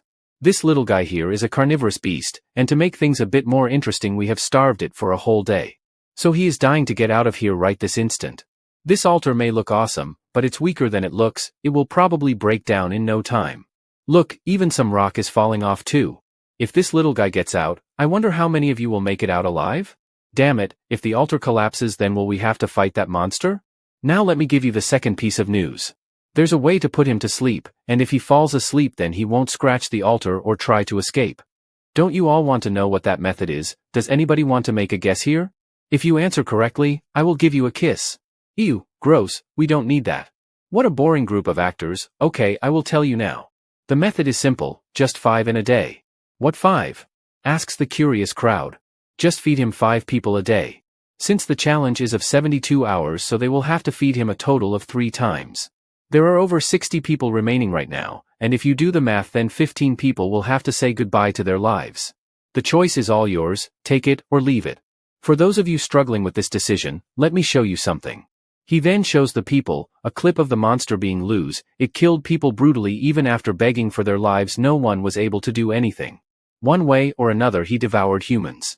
This is the footage of people from another tutorial zone who decided to fight together. People start gossiping about fighting that monster would be absolute madness. In that case we are only left with one choice. A person raises his hand among the crowd asking how do we pick the people? Why are you asking me that? Isn't it obvious? You can pick them forcefully or draw lots. Handle those petty matters yourself humans. Anything will work as long as they can guarantee their safety. I will give you all an hour to decide. This way, you will be safe for next 24 hours and once that time ends, you will get another hour to pick the sacrifice. I hope you all choose wisely. Oh no, we are dead meat. Everyone start cursing the demon fairy. Hansu, what should we do in this situation? The result has already been decided so there is no point in worrying about it. Cap Guy gives a suggestion of doing things fairly. We should draw lots, right guys? This is the simplest way to complete this challenge with same probability. A person raises his voice asking why should we hear your suggestion? Everyone is a bit shocked as if they saw a celebrity. Even Mihi is a bit amazed. It's the headphone guy. His character took a 360-degree turn and he looks like a completely different person. The cap guy asks headphone guy, what did he just say? I think you didn't heard me correctly. I said why should there be a reason to be fair? Then tell me what do we do? You can't speak without having a suitable solution. There is a way idiots like you don't see it. We have got the simplest method here. Saying this he gently places his arm on a side pole and smashes it into pieces with his hand. Everyone is stunned on seeing such a powerful display. Let's start with people who won't be of any help, and throw in 5 people into that hell. All I got was power, and everyone's focusing on what I am saying. I love this feeling. Now's not the time to think so much. 100 people already went missing before us, and to fight those already ahead of us, is tough to do it alone, right? In the future we will have to fight bigger monster, so we gotta join hands now. And among those hands, we don't need someone weak like you. So it's pretty obvious to throw the weak ones in there first. What do you think about my plan, Hansu? I believe you must have noticed that I am not the same loser as before. I want to show you that I am not the same as Sung, by helping you in any way possible. Starting from now on, I will make a fresh start free from my previous slavery. And for that I will need your help as well. I am sure you will make the right decision, Hansu. My suggestion is perfect. It's not a bad method, headphone guy. But let me make a suggestion here, and if you follow my suggestion then we all might make it out alive. You don't necessarily need to sacrifice anyone. What? Could there be a method like that too? I hope Hansu doesn't suggest the idea of fighting that monster together. Hey, didn't you saw the clip? By now you should have realized that if we try overwhelming him with numbers it will simply won't work. His HP increases with more people it eats. Who told you all to fight? What? Then are you trying to say that you will fight that creature alone? Yes, exactly, that's what I am trying to say. Nobody can comprehend the fact that a mere college student will take him head on. How in the world will he take a monster like that all alone? Suddenly an average-looking politician with bald hair speaks among the crowd. Kid, what the hell are you talking about? This isn't same as fighting goblins. If we can't defeat it within an hour we all will be dead. The clock is ticking fast and we have less than an hour left. Headphone guy in his mind keeps thinking. I thought I had almost caught up to him, but did he get so strong that he can fight that monster all alone? I will fight him, but it's going to be difficult for me right now. Yes, I knew it. Even someone like you would need some help right now. Headphone guy becoming all happy says, then this means the top elites player should fight with you. Let's bring that monster down together, Hansu. Geez, you are interrupting me before I can even speak. Are you even listening to me? Okay, so what the hell do you want? I will stay quiet. Then what should we do, Hansu? Mihi thinks that Hansu will probably take me along. No, he will definitely take me in his party. From my calculation, if I rise my strength and stamina by 30 each from the current level then I can fight him one-on-one. So let me make another suggestion. If you all give your rune stats to me then I will take the responsibility to kill that monster. So then tell us, genius, will only those who will be sacrificed give you the 60 runes? If I could get my strength and stamina each to 100, agility and senses to 50 and if I use the maniac cloud smoke, then it's entirely possible. I know these figures from my long combat experience, so I am certainly right. And with those stats I can certainly acquire the second hidden piece. Even my previous life friends, Keldian, Iris and Kongte can't win this. The one who figured out a way to defeat him was the Berserk Monarch Clementine. Even for him, despite having high stats, he barely defeated this monster after nearly becoming good as dead. My success rate of acquiring the second hidden piece also depends on my stats, so I gotta get stronger quickly this time. I don't care who gives me those stats. If I reach that number then I will enter the altar immediately. Just to let you know, delaying this anymore won't be good. Weaklings like us can't possess that many runes, you know. If we had that much, we would be much stronger. Why don't you give those runes to me instead of him, or we can draw lots if you can't decide. What a selfish bastard, who dares to call me selfish? I am the one. Look, old geezer, you will obviously the first one to be thrown in there if we start with the weakest. So why should we give our precious runes to someone waste like you? You should better know the gap between the first and last place is extreme. Or could it mean that you are weaker than I thought? It's so obvious that weaklings like you would just run away. How dare you talk like that to me? Don't try to act all that strong, old man, or else you will have your limbs broken and thrown in there as the monster's feast. So this is all about being strong, huh? You should at least learn to respect your elders. Didn't you live in a democratic world? Democracy, you say? Great, then let's hold election here. The person who gets most voted will become tonight's dinner of the monster. You have two choices, you can either give your runes to save some trash politician like you or be ready to sacrifice yourself. We will vote anonymously just like in your precious democracy. What do you say? Hey kid, don't come near me. Someone like you can easily snatch away runes from others, can't you? If you just kill a few strong guys then you can easily obtain some. Before he can go on blabbering about his political problems, someone punches him on the face. Hey, what the hell are you complaining about? Do you want to die? No, I want to make it out alive from here. I have a family to feed. All of the people think about throwing him in there first. If the monster isn't satisfied by this chubby guy then we all will be dead. Hansu is done seeing too much of infighting. These people, they never understand when to back down as usual. We will need some life lessons and conflict resolution classes here. Everyone, quiet down. I will give you all a few options, so choose one of them. Hansu then lists 5 options and tells them if we were to feed the monster some people, these are the weaker individuals who will have to volunteer for it. Both Bald Guy and Cap Guy is on the list and some families are there as well. Are you saying that we become the sacrifices for that monster? How can you do this? Are you going to abandon us just because we are weak? The clock now shows that only 30 minutes are remaining before the monster is left free. Mihi is waiting outside the altar for someone. She is a bit nervous about something. Headphone Guy comes from back and says that if you are going to behave like this then you should have gone with Hansu inside the altar. He might have let you tag along with him. To this Mihi responds that you still don't know what type of Hansu is. To this headphone guy becomes a bit nervous as he doesn't know everything about Hansu. I would like to go with him too, but I can't just keep following him around, can I? Headphone guy thinks that he is always the one who is left behind in terms of power. Anyway, so what are you going to do now? Will you keep waiting for him? No, that's not it. If I do that, I will just end up getting scolded by Hansu for being weak. Then I would be no different from those people. Back to the moment while Hansu was giving his life lessons to people. What are you people doing while others were running around? I don't give a damn about your shitty problems, but if you all keep acting in this way, then you will have to bear the consequences for your own choice. Others didn't leave you behind because you were weak and pathetic, but your weakness was the reason you could not catch up with them. Are you hoping to get welfare support over here? If you want any chance of surviving, each of you take 2 runes, all 15 of you, and hand it over to me. That's all I can offer. The rest is up to you to pay me back by hunting in the next 72 hours. Tell me if someone runs away without paying back, I will deal with that person personally. I will make up for those who will give me runes. You can give it a shot if you have the guts to do it. Now to the present moment, Mihi says to the headphone guy that Hansu is the type of person who always keeps his promises, so he will definitely solve it all by himself. Which means I need to start moving quickly too, so I can catch up to him. Mihi, why don't you tag along with our group? Others would be happy to have a charming woman like you. Thank you for your offer, headphone guy, but I am not willing to join you yet. I have some things to do. Saying this, she began leaving. That was a bit awkward. Maybe I should not have asked her for joining our group. She has gotten stronger than the last time we met. I also have to show true strength here. This much power is still not enough. I need more power to prove my worth. Suddenly a voice calls out to him. Hey you, we need to talk to you. Who are you guys and what do you want from me? Now, there is no need to be so tense. I apologize for my friend's rude behavior. He is a bit of shy guy. So please be a bit understanding. He then introduces his name, about which we don't care a single bit. I will just call him Mr. Nice Guy.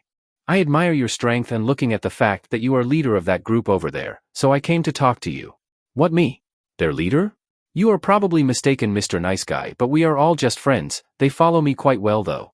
Come on, that's what a leader is. You are awesome considering how strong your group is. Oh my, please stop buttering me. I am getting a bit embarrassed. Also, I saw that you are quite familiar with that Hansu guy. I want to talk to you about him. Is that okay with you?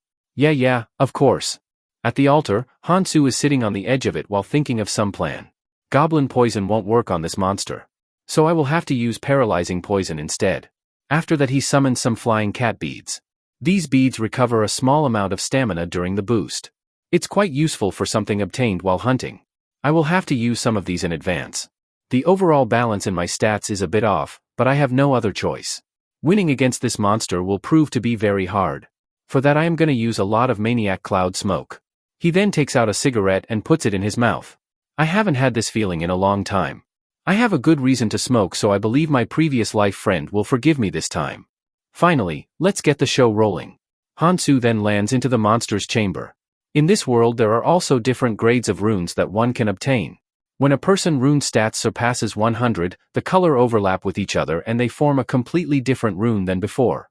They start from colorless to red, red to orange, and then from orange to yellow. The numbers begin changing starting from the colorless rune. Even though the stat difference in normal runes and colorless runes is very small, but higher the level gets, the gap between the two becomes pretty significant. As for this monster, he is not even a monster that would come out in the first tutorial round, so a colorless rune should do the work here. It would have been enough to cook the troll essence to enhance my stats, but right now I don't have time to do all of that. But there is one thing's for sure. There was only one person who succeeded at defeating this monster in tutorial area until now. This time that person is going to be me. The more difficult and impossible the task looks, the more amazing rewards will be at the end. Alright then, let's begin the hunt. On the top of altar, a few people comes in through a portal. All of them come in quietly like a thief trying to rob a house. What are you doing? Come in quickly. Headphone guy pops his head out of the portal. Aren't you glad you didn't bring your friends along? Yeah, they won't be much useful here anyway. Alright then, now let's move quickly and help Hansu, shall we? Monstrous creatures like the carnivorous beast are born with race skills. The carnivorous beast utilizes 2 specific race skills. The monster attacks Hansu, which he was able to dodge in time. Now he is going to use his skills. Here it comes, his first skill, that is fear. The fear skill makes a huge psychological impact on Hansu's mind. He stands immobilized on the ground while the monster pounces onto him. Its menacing claws comes dangerously close to Hansu. But he was just able to come out of the illusion and escape the attack. He then jumps backward to make some distance between himself and the monster. This monster paralyzes its prey with fear and replenishes its stamina by consuming it. The pattern stays the same. I am just glad he hasn't grown much yet. If it would have grown up that he could recover his stamina after using fear skill on its prey. It could also use the skill blood-sucking swamp. This sucks out the blood of organism. The monster throws another punch at Hansu and he dodges it again. I can't compete against it. This needle's just going to make a small hole for a wound. But I know the most effective method to restrict its movement. The monster once again goes for another attack and Hansu thinks while dodging it. Poking his skin won't even cut close. If I aim for its main nerve and poke inside of it with poison, then maybe I will get to somewhere. Hansu then makes consecutive slashes onto its second main nerve present between the joints. Just a bit more, aha, that's it. I found its main nerve. When Hansu strikes the monster's vulnerability, it shrieks in a lot of pain. This should be enough. Let's wait until it can't move anymore, shall we? The clock shows 12 minutes remaining before the monster is set free. Down at the altar, Hansu is fighting the monster to the best of his capabilities. He is constantly changing between attacking, defending, and evading the monster. He is now looking a bit more tired than before from the constant ongoing battle. The monster looks at Hansu with same eyes again and uses his skill Fear. This monster is using his unique skill again. The monster raises his hand to crush Hansu. Fear skill affects each person differently based on their current mental power. Earlier I chose Magic Resistance Rune and it is helping me out a lot here. But compared to the monsters that I will have to fight in the future, this one is a joke. With style, Hansu spits out his cigarette. I am very confident in myself that I can beat this monster. To survive with traits different from others, I mastered my senses with combat experience and knowledge for several years. When my previous life friend Kongtae said combat is all about prediction, I laughed over it. But now I finally realize it. I can see through the monster's attack, where it's moving and what it's targeting. But it's still not a piece of cake. Had I not boosted my strength and stamina, I wouldn't have been able to attack or dodge as I am able to right now. Fighting this monster inside this altar was the right answer. If I think of the number of cloud snacks and time left, this is quite doable. Mr. Nice Guy comes to see the fight. On witnessing Hansu's capabilities up close, he is quite amazed. I still can't believe that he is fighting that monster all alone. He is even smoking a few cigarettes in between. He must be quite confident that he could handle the situation. Honestly, I believe he didn't need runes from us in the first place. I think he purposefully extorted them from us. Headphone Guy just listened to their gossips. We just gotta do what we are supposed to do, right? Let's go down there quickly then. Suddenly Headphone Guy shouts out Hansu's name. Hey Hansu, we are here to help you. This catches Hansu a bit off guard and he looks back at him. Just wait a little bit, we are coming down there. Mr. Nice Guy is frightened to see his plan of killing Hansu go to waste. Hey, what are you doing? I told you to go down quietly. What if we get caught? I am just helping here. Hansu should know that we are here as well. If you shout out like that, the monster will know where we are as well. Oh yes, you are right about that, I didn't think about it. Don't worry, things like that happen, just be careful next time. Damn it, that idiot spoiled my plan. I am really sorry about disturbing you in middle of your fight, Hansu. Why the hell are these guys down here? I think we may face a setback because of that idiot, but it's nothing to worry about. Once they lower their guard after dealing with the carnivorous beast, we can get rid of them both. Those two then won't have the time to pay any attention to us, and above all, I am sure now that I have seen him fight. That guy is dangerous, he is not a human like the rest of us. He is a tiger who's full. He is like a monster who is only still because he is full for now. It's not simply about him being strong, I just can't forget the scene from that day. He fought all those people alone and he didn't even hesitate a slightest bit to shred them into pieces. In fact, he seemed to be enjoying it. I can't have a dangerous guy like him running wild. Once I get rid of him, I will be the one who is going to be the strongest here. And that woman Mihi will be under my control, her charms might prove useful later on. Hey, go down and check out what's happening there. At this rate, we won't have anything to worry about. The carnivorous beast's movements are already getting dull. Headphone Guy looks down at Hansu and after that he gives a quick smile. He is possibly cooking up some plan in his mind. It feels like that idiot has gotten quiet for some reason. Suddenly all of them are shocked on hearing strange noise. The platform on which they are standing shakes violently. Careful, it's going to collapse. Soon enough the platform begins breaking down and piles of debris start falling. Oh no, this is not good, what on earth is happening here? How did the stairs collapse so suddenly? After a moment all of them falls down into the monster's chamber. This is bad, we got caught up in the rubble and landed into the monster's den. The monster then looks at its prey with saliva drooling all over his mouth. He immediately uses his fear skill on them. The pressure down here is completely different from above. Mr. Nice Guy's team is now against the monster. It's fine, we might not be able to do a surprise attack, but we have Hansu here, so everything will be fine. But the only problem is that I can't see him anywhere here. Hey, what are you doing over there, Hansu? Shouldn't you be helping us take down this monster? You can take it down in no time with our help. Don't tell me you are giving up when the monster is very close to being dead. I was going to beat that monster, but now it's all ruined because of you. Now that monster will recover all its stamina by devouring you guys. I barely dodged those attacks because I was smoking constantly, but these idiots got in my way. There is no way those guys could handle that monster. Once the monster finishes off all of them, it will be difficult for me to face this carnivorous beast again. I will have to gear up once more and try again. If you want to kill it, give it a shot on your own. I am leaving this place. So are you going to run away? It looks like you forgot that your friend is also here. I guess you are okay if we throw him as a bait. Get that rascal to me right now. Are you looking for someone, Mr. Nobody? I thought everyone fell after the explosion. That bastard, no wonder why he was so quiet back then. He probably knew our intention of killing Hansu all along, that's why he destroyed the stairs to trap us. You bastard, I will kill you. Go ahead and do your best, losers, I bet you won't have time to do that. That guy over there is already starving, he is waiting for you all to freeze in fear. The monster roars at its prey. This monster is enjoying his time torturing us. If he recovers its stamina, we will be at a disadvantage. If you abandon us like this, it's gonna be worse for you. We gotta cooperate with Hansu as best we can, only then can we survive. You don't have to worry about monster breaking the stairs now. Didn't you guys voluntarily come in here to be sacrificed? Sacrificed? The monster slowly approaches towards them and they shiver in fear. They remember demon fairy words, all they have to do to keep the monster silent is feed him 5 people a day. After that monster opens his big mouth to devour the fleshy humans. I pay my tribute to your sacrificial spirit. Hansu then comes out of the altar. Headphone guy, why did you do that? I know you brought those people here on purpose. You better be careful with your words now as you disturbed me while I was about to finish off that monster. Hansu, I finally get it now. He then smiles a little and says, I understand how I can be of your help. Use me, Hansu. You want me to use you? Then give me a good reason why should I do that. Hansu, because I know you have a different goal than the others. You are always thinking in the long-term gain and taking action non-stop. I became certain of this when I saw you fought Sung and Pervert Guy Gang. Despite attacking them with overwhelming strength, you didn't kill a single one of them, even though they will try to backstab you in future. Even when the altar showed up, you could have easily gotten rid of some people by force, but you didn't do that. I don't get it, why aren't you killing people, Hansu? Anyone can clearly tell that's not how your personality is. He does understand my plans to some extent. So in that case, use me, Hansu. I will get my hands dirty in your place. In return, take me with you, or rather just let me follow you. While Headphone Guy is shivering a bit, Hansu laughs a little. I am not quite certain of keeping you with me, especially after you interrupted my fight.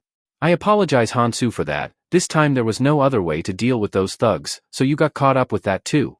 But I won't allow such silly things to interrupt you next time.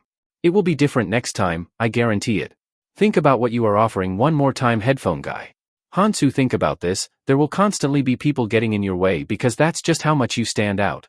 All those people who obstruct your plans, I will carefully get rid of them. So you can focus on your goal. In return, I will follow you and become stronger.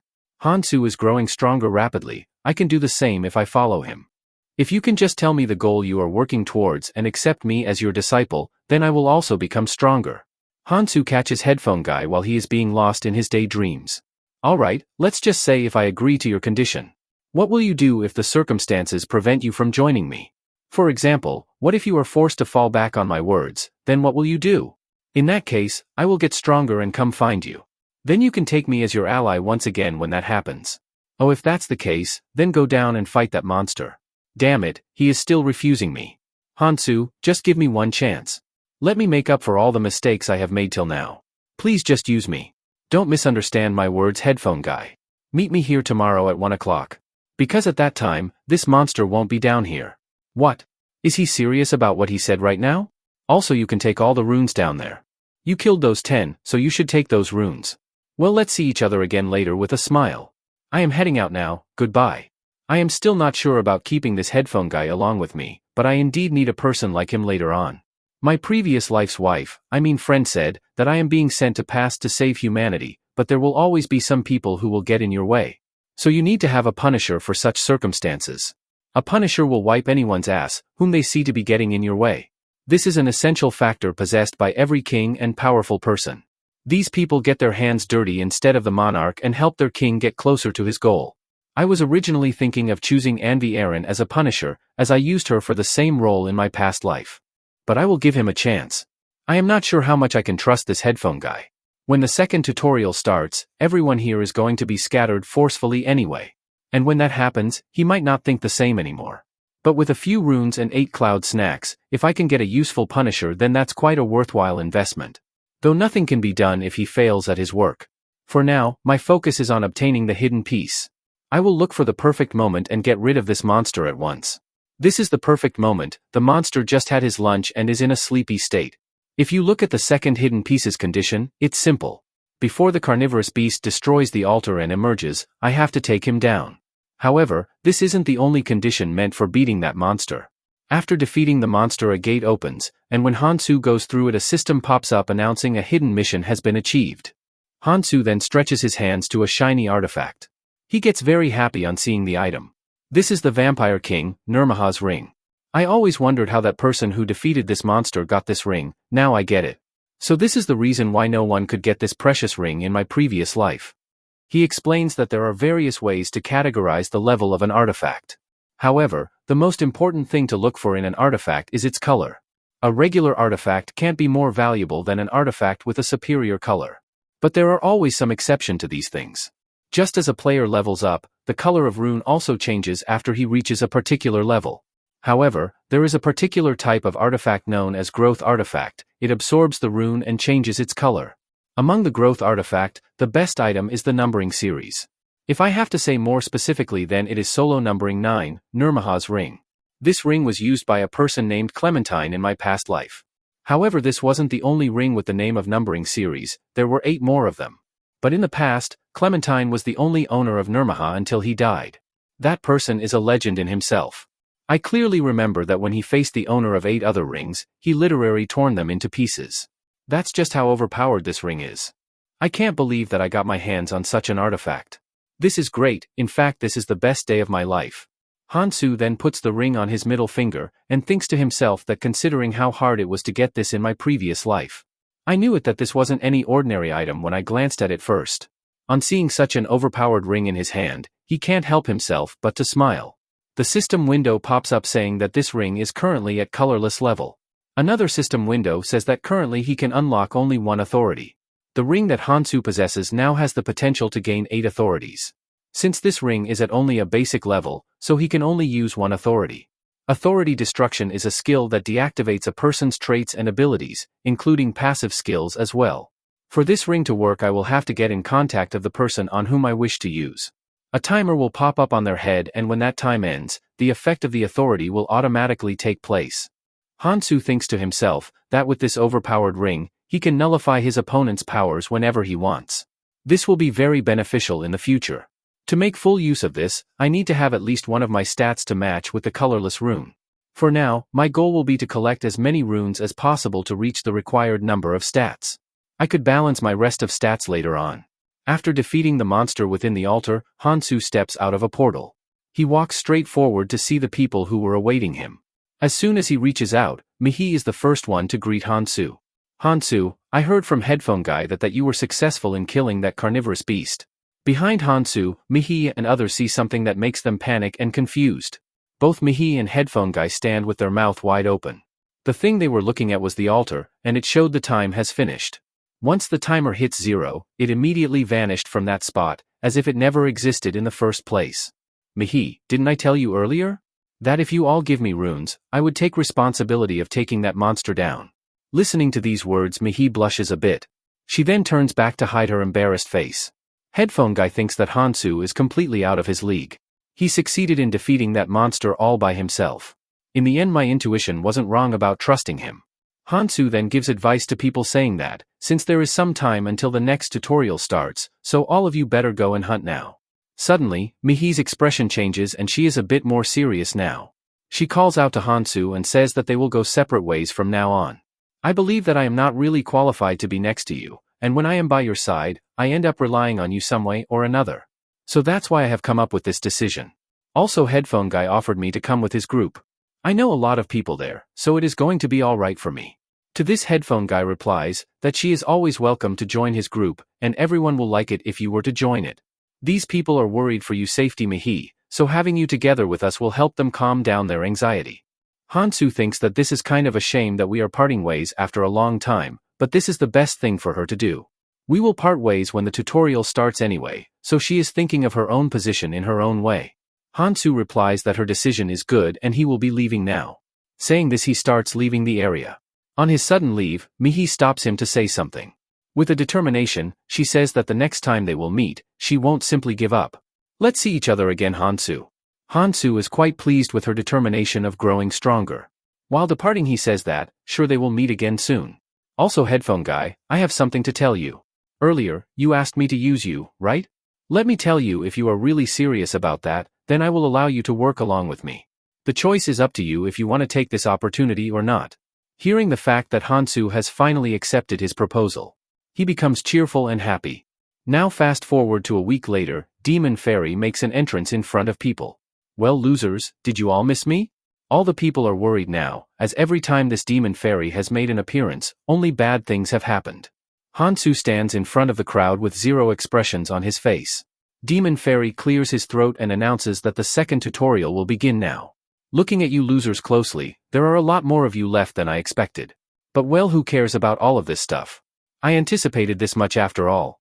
The Demon Fairy looks at Hansu, as he could be the only one here capable of defeating that monster. Alright then, let's change the stage first. He snaps his finger, and just like in Avengers Infinity War, the half of the players get wiped out. Just kidding, a mysterious light starts glowing up on the ground. Both Headphone Guy and Mihi are confused and fear-stricken. How could there be light beneath us? Some family members are having a hard time, knowing that they will be separated soon and they don't know if they would be able to see each other. But all of these emotion doesn't apply to our cold MC. He is just as determined as before to achieve his goals. Hansu is then teleported to another room with concrete floor below. More players get teleported to the room, and they question why they are brought here. A girl starts crying to see strange surrounding and strange people.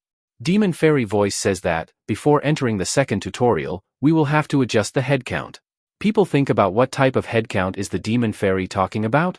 From this point onwards, make it so that there are not more than 7 people in one room. We will continue the second round after you do that. All the people gather together towards the center of the room to come up with some plan. This glasses guy is a bit stressed, as there are 8 people in this room. Demon Fairy says that every room have a different situation, but it is only fair if you all start with the same number of people. So you can discuss with each other on whom you want to kill. I don't mind if you reduce the people even more. This average guy thinks that, for a week everything was going way too smoothly. I knew it that something terrible was about to happen, but I didn't knew that it will be this bad. What do we do now? Also, that person has a very strange needle-like weapon. If I remember correctly, his name is Hansu. He defeated the monster within the altar last week, so considering that fact he must be the strongest here. I haven't seen how skilled he is personally, but it will be better for me to keep distance from him for now. Who knows that if he will kill a person all of a sudden. A woman, while trying to flex her non-existent beauty, says that the people who will be left behind after this purification will work together. So someone has to leave this room, right? By leaving this room I mean saying goodbye to their life. So how about all of us introduce ourselves and try to make an appeal to each other? Show others that how valuable you are as a person. A person steps up and says that if that's how we are going to decide, then I will be the first one to introduce myself. He flexes his dagger in front of others and says that I am Mr. Nobody. You probably wouldn't have seen something like this in your lifetime. I don't think any one of your skills could defeat me. People get worried about their safety on seeing how powerful he is.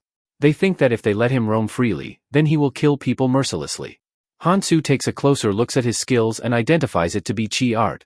It's a special type of rune skill that uses magic to boost all stats. One could also strengthen a weapon by enveloping it in magic. Chi Art is definitely a unique and good skill to have, but revealing his secret won't do him good here. In fact, he has made himself a target among others. Plus his attitude makes him much worse than before. At least it's better than having nothing. Glasses Guy speaks up that if we take the importance of the skill into consideration, then I have the upper hand. I am Kong Min and I have a healing skill. Then the average guy introduces himself. I am Hanchiel, and I have a combat skill. Now the people other than Hansu who are left to introduce themselves are weak. Family man speaks up saying, are you saying that someone must be killed? We are like a family, so please make us an exception. All of them are left in some deep thoughts as this is a very tricky situation to deal with. A person from the group says that young lady, I don't think you have introduced yourself. You brought up this idea first, so you should also tell us about yourself. Putting on a fake charming face, she says that her name is Jimin. And as for my ability, I will show you right now. Saying this she slowly approaches to that person. Hey, why are you getting close to me? You woman, you are going to regret coming at me recklessly. She gives a devil smile, and the person tries to thrust his knife onto her. She then slashes her knife through him, and he cries in a lot of pain. Seeing a murder in such a short time and that too without any discussion, people are left fear-stricken and grossed by it. The family member are terrified too, and the mother shields her daughter from seeing such horrific scenes. After finishing off that person, she thinks that she is the luckiest woman in the world. She didn't know if this crystal that she is holding in her hands will drop or not. I will take his skill, it looks very useful. She then smiles happily as if nothing happened, and even goes on to sharing the runes with others. Average guy and glasses guy thinks that she killed him without any hesitation, she is a total psychopath. So it will be better to be careful around her. Bored with all of this, Hansu sighs a little bit and thinks that, just as I expected, this guy had it coming. But thanks to him things are much easier now, and there is no need to waste time on making decision on killing people. The people who died in the real world are also reincarnated here, so that makes a significant difference in the number of people here. All of this is progressing very interestingly, just like this manhwa. The demon fairy comes out of his space portal and congratulates them on reaching 7 people before anyone else. Great, now I will explain you about the second round. Instead of explaining here, I will take you to that place. This place here is called the Ascension Path. Your task here is simple. You must continually climb for 3 months, and reach the dormant volcano in the center of the second floor. This is going to be your very first target to achieve. Once you pass this level, you will pass the tutorial, and after that the world of adventure will fully open up to you. All the best, I hope you struggle and suffer much. The demon fairy leaves soon after, and they start crossing a bridge, with Hansu being ahead of everyone. Hey, we are going to be together for quite a while, so let's get along. But Hansu just ignores him and walks forward. He becomes angry with him. What's wrong with him? Why is he in such a hurry? The family man noticed something strange happening. The bridge began collapsing. All of them start running wild, knowing that if they fall off this bridge then they are good as dead. Luckily, all of them make it out alive, and they breathe heavily. Demon Fairy come back to say that he completely forgot to mention that as the time passes, the part on the lower island will start collapsing. Bridges are even quicker to collapse, so be careful. All the people are frustrated with the Demon Fairy, cursing him on not telling such a crucial information. Average guy asks Hansu that where is he going? That antisocial bastard is annoying me. The lady comes up with a plan. How about we follow him for now? Seeing how confident he is, he might know where we need to go. All of them continue their journey, with Hansu leading the way, and rest of them tagging along with him. It's noon and the sun is on top of their head, yet they are still walking in this scorching heat. We have been walking for hours now, but no bridge is coming up either. Does he even know where he is going? The lady replies that she doesn't know anything. Also, don't talk to me, your breath stinks. We have been seeing similar scenes since earlier and there is nothing here. How long do we have to keep moving like this? Average guy notices Hansu eating something, and he asks him what is he eating? He is eating a bark of an oak tree. He further explains that this has somewhat of the effect of an poison antidote if you eat it. What? Poison antidote? Why would you need such a thing? While they are busy in their conversation, a giant snake crawls behind them. Hansu grabs him by his collar, and judging by his face, he is about to curse Hansu. But he wets his pants when he sees a giant snake coming towards them. While the average guy has now shitted himself, Hansu is still calm as ever. And the average guy asks that how did he knew the attack was coming all along? It's simple, I have superpowers. Superpowers? A few moments later the average guy is fighting a smaller snake, the snake bites his arm and he is struggling a bit. The next moment he stabs the snake, and throws him away. The snake dies from the impact. These are runic snake adult, their temperament shifts according to the arrangement of the runes on its head. The pattern changes randomly, making its behavior unpredictable. Damn it, these snakes are attacking us without giving us a chance to heal. That guy named Hansu told us the trick to catch them, but at this rate my body won't hold up. And more importantly, why aren't you guys fighting, huh? Stop hiding at the back and come fight in the front. The family man replies that he is sorry, but he needs to understand his situation. I have people I must protect, so I can't risk helping you. Damn it, so what if you have a family? We are at the front trying not to get killed here. And what the hell is your deal then? You don't even have a family to protect. Well, you can't have me getting hurt while fighting, do you? How do you plan on healing without me? Average guy replies, is that sword just for show? Sure, stay at the back since you are a healer. Glasses guy reply that for your information, if you want me to heal you then you will have to give me 3 strength runes or 1.5 dexterity runes. This bastard, I want to kill him. While Hansu is busy killing the monsters, Jimin looks back to see what's going on. At the back, the overconcerned family guy asks the glasses guy to provide healing to her wife, and he gladly accepts their offer. The average guy is left alone. He thinks that he is the only one who thinks that this situation is shitty as hell. The glasses guy asks that why is he just standing there? Come on, move, other people also need healing. This bastard is acting up just because he has a healing skill, what a shitty hand. Suddenly he gets a transmission from his captain. Hey Chiol, can you hear me? How is the new place you are in? Don't even ask me about it, and how are things on your side? Our side, well I would say it's not bad. There's a rescuer upstairs, so just push your way through and climb up. Also try to find new recruits on your way. Yeah, I would like to do that too, but there is a problem.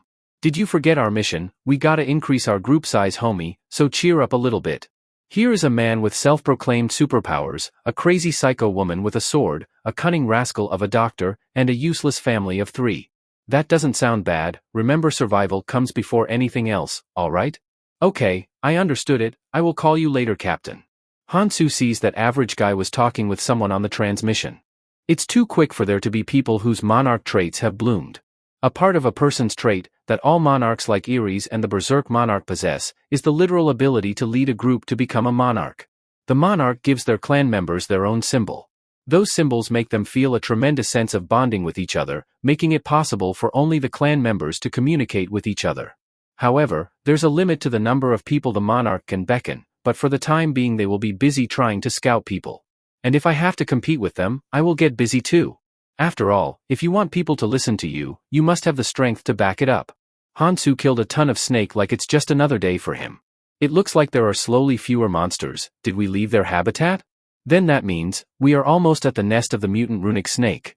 Finally, I am close to the goal I came here for. A giant snake is perched on the tree. This is a rune-eater snake, adult form, and it comes toward Hansu's group. The family man is very concerned on seeing the giant snake. Do you really need to fight that snake? I don't think it will attack us if we don't go close. How about we just leave? You can go away as you wish. I will fight it alone. I don't care if you guys climb higher first either.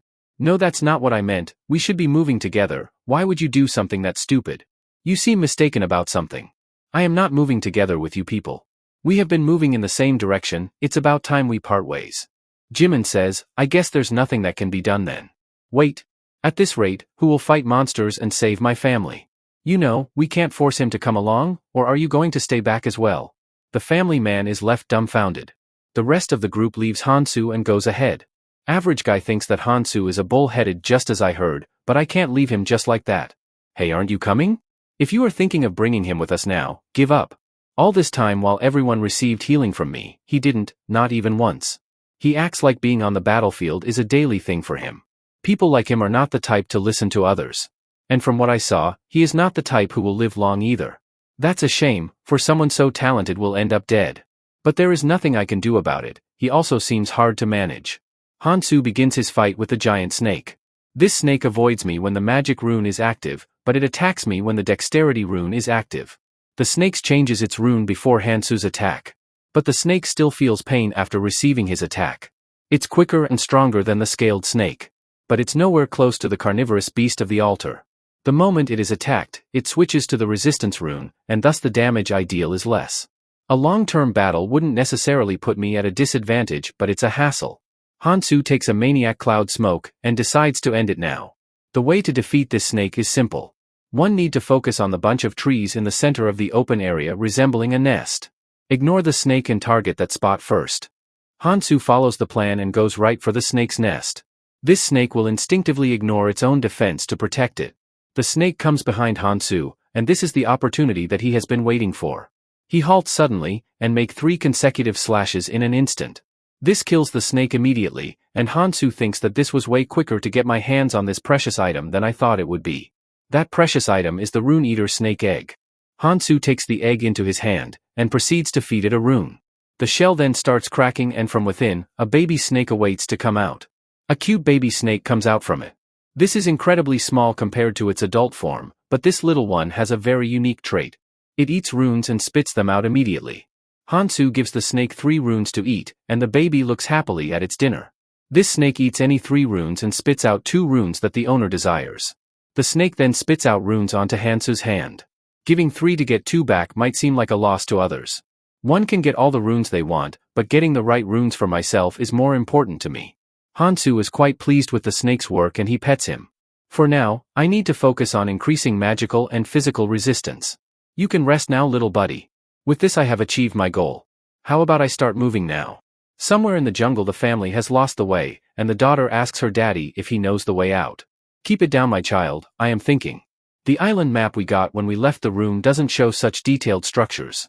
We can't just move thoughtlessly when we don't know what's out there. Where can we go to be safe? This all happened because the rest of them abandoned us. The wife informs her husband that there is something over there, in the bushes. Could it be a monster, or another traveler? Stay behind me. Turns out, it's just Hansu emerging out like a soldier after completing a job. Kong Hansu, you are back. What are you 3 doing here? Family man makes a joke asking if he ran away from the monster midway. To this Hansu replies that he simply caught it. He caught it? And yet he only got that small wound? It hasn't been that long. Hansu inquires about the whereabouts of the other team members. Back to the moment what really happened. Family man is panicked and asks, hey, what are you all talking about? What do you mean that we get out of here? It's dangerous for us to split like this, don't do this please. There's no need for us to fight among ourselves. So you are just planning to have a comfy ride, following us around at the back? Jimin also says that average guy is not wrong. Now that a huge number of players are out, it's a hassle to have irritating people in the way. Glasses guy doesn't care about all of this, he is happy as long as they will give him runes for providing healing. But I think I should stick with the strong ones. He said that and went the other way. They even blocked the path so we couldn't follow. Those little punks, how dare they look down on people just like that? Hey wait, where are you going? I am older than you and still talking. We need to move, we have already wasted too much time here. The wife asks should we also follow him. Left with no other option they decide to follow Hansu. Soon after they quietly follow him. Hansu stops to ask them that what are they trying to do here? Didn't you say you were never with us in the first place? So go ahead, we will take our own path. Such a fake lie, anyway it doesn't matter. Do as you please, since I will be fighting alone anyway. Hansu kills monsters left and right while moving forward. It's quite tough to be alone, but thanks to that my stats are in good shape. He then lets out his little buddy to eat runes, and he happily devours them. It was a wise choice to boost my resistance first. Thanks to this snake, fighting monsters here has become much easier. The family just looks at Hansu making food from the killed monsters. Look at him daddy, he is gradually growing stronger, he is incredible. The wife says that it's a relief that he is not interested in us. Calm down, it's not wise to intervene unnecessarily. Just being together as a family is a blessing from the gods, so we need to stay safe. Yes daddy, I understand. Hansu moves again, and they have to run in order to catch up to him. Where is he going now? He seems to be going into that dark tunnel. Hansu goes through the tunnel and sees light at other end. The family also follows him. Is this the destination? A lot of players have gathered here. We got here safely. We made it alive until this far. I am proud of both of you, good job. Glasses guy and average guy are shocked to see Hansu. He came back alive and in pretty good shape. The rumor that he fought the carnivorous beast alone must be true. Look at you losers, making such a noisy entrance after being late. Anyway, since you are the last ones, let's close the door. Now let's start the event in full scale. Welcome to the first floor dock, everyone. About 75 people are remaining, that's good. Thankfully, not too many casualties. This special event is a battle for tickets. Everyone receives a ticket. You will use these tickets to move from the current collapsing first floor island to another one. Of course, some islands are crawling with monster and surrounded by lava.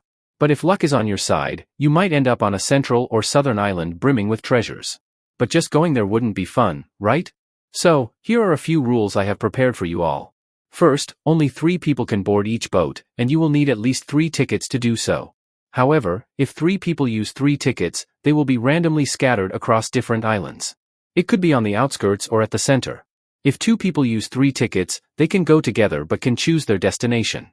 However, if one uses all 3 of his tickets, then they can go wherever they want. Hansu is just calm as ever. The island are collapsing from the outskirts, and the difficulty of each island varies greatly, so the more advantageous your position, the better, right? You can see maps for more details. There are about 30 minutes left until the first floor island collapses. There are a total of 25 boats placed around the crater. So shall we get started? You already know the drill, right? Survive by any means necessary, because it's more fun that way. Hansu already knows what will happen soon. People will be fighting like absolute wild beast for the tickets. This is going to be the start of the inevitable chaos. Someone calls out Kong Hansu's name. The family man bows down in front of him. I am begging you, Hansu, just this time, help me, no, help our family. We need more tickets to safely reach the central island. You are strong, so you can easily get tickets or anything else for that matter, can't you? You can just snatch a few tickets from some other guys, and bring them to us. If he does that, we can get there easily this time. Hansu, please, you would be saving innocent lives. I don't care about it. In the end, you have to take responsibility for yourself. So take care of your own affairs. Why are you being so hard about it? Come on. Don't you have compassion for us? The average guy asks him to shut up. Tired from hearing his blabbering, he kicks him in his chest. He is talking so much that it's getting annoying. Are you just going to keep listening to this? All you have to do is snatch the tickets and end this. Kong Hansu, let me make a proposal. Come with me, no, come with us. I will even provide tickets if you need them. Honestly, even though they are my teammates, I don't like a single one of them. You feel the same way, right? You are as strong as the rumors say, so why not join the people who match your level? He shows him a symbol on his hand. This is a power my comrade awakened, and it's different from a skill. If the leader approves, you can get it too. I have already spoken to him about you. He will allow it. And it's not just about having the same mark. Before he could say anything further, Hansu refuses his proposal. Yeah, I knew you would accept my offer. After having a moment of realization he says, wait a minute, what did you just say? Listen to me, Hansu, we are different from those nobodies. Maybe you don't understand how valuable a clan is yet. Hansu already knows about it. I know very well about clans and monarchs. I can't forget the bond one had back then. But this time if I go under a monarch, it would distract me from my goals. So you are not even going to listen, huh? Damn it, I guess I have no other choice left. Here, take this. He throws a ticket in front of Hansu. I stole it from that pathetic guy. The family man is crying over his lost ticket. It's a shame that you refused, but I can't just be carefree either. I am going to meet with the others on the central island, so consider this as a present for the future. I am sure we will meet again. I will ask you then. This average guy is pulling a useless stunt. Anyway, that's not important right now. People see a free ticket lying on the ground near Hansu. They ask him, are you not going to take it? After getting no answer from Hansu, everyone charges toward the wild ticket. A person grabs the ticket and proclaims it to be his property. Hey, that's my ticket, give it back. No, I am not giving it back. Do you have a death wish? Hansu sees this from afar. A person grabs the family man and is about to kill him, but her daughter holds back the person's hand. What? You are a family, huh? Well, then let me give you a wholesome death altogether. The person kills their daughter, and her parents weren't able to do anything about it. They paired the family with us from the start to make us witness this spectacle. After all, it's obvious what they want. No matter how much everyone struggles on the stage that is set, here everyone's death is orchestrated.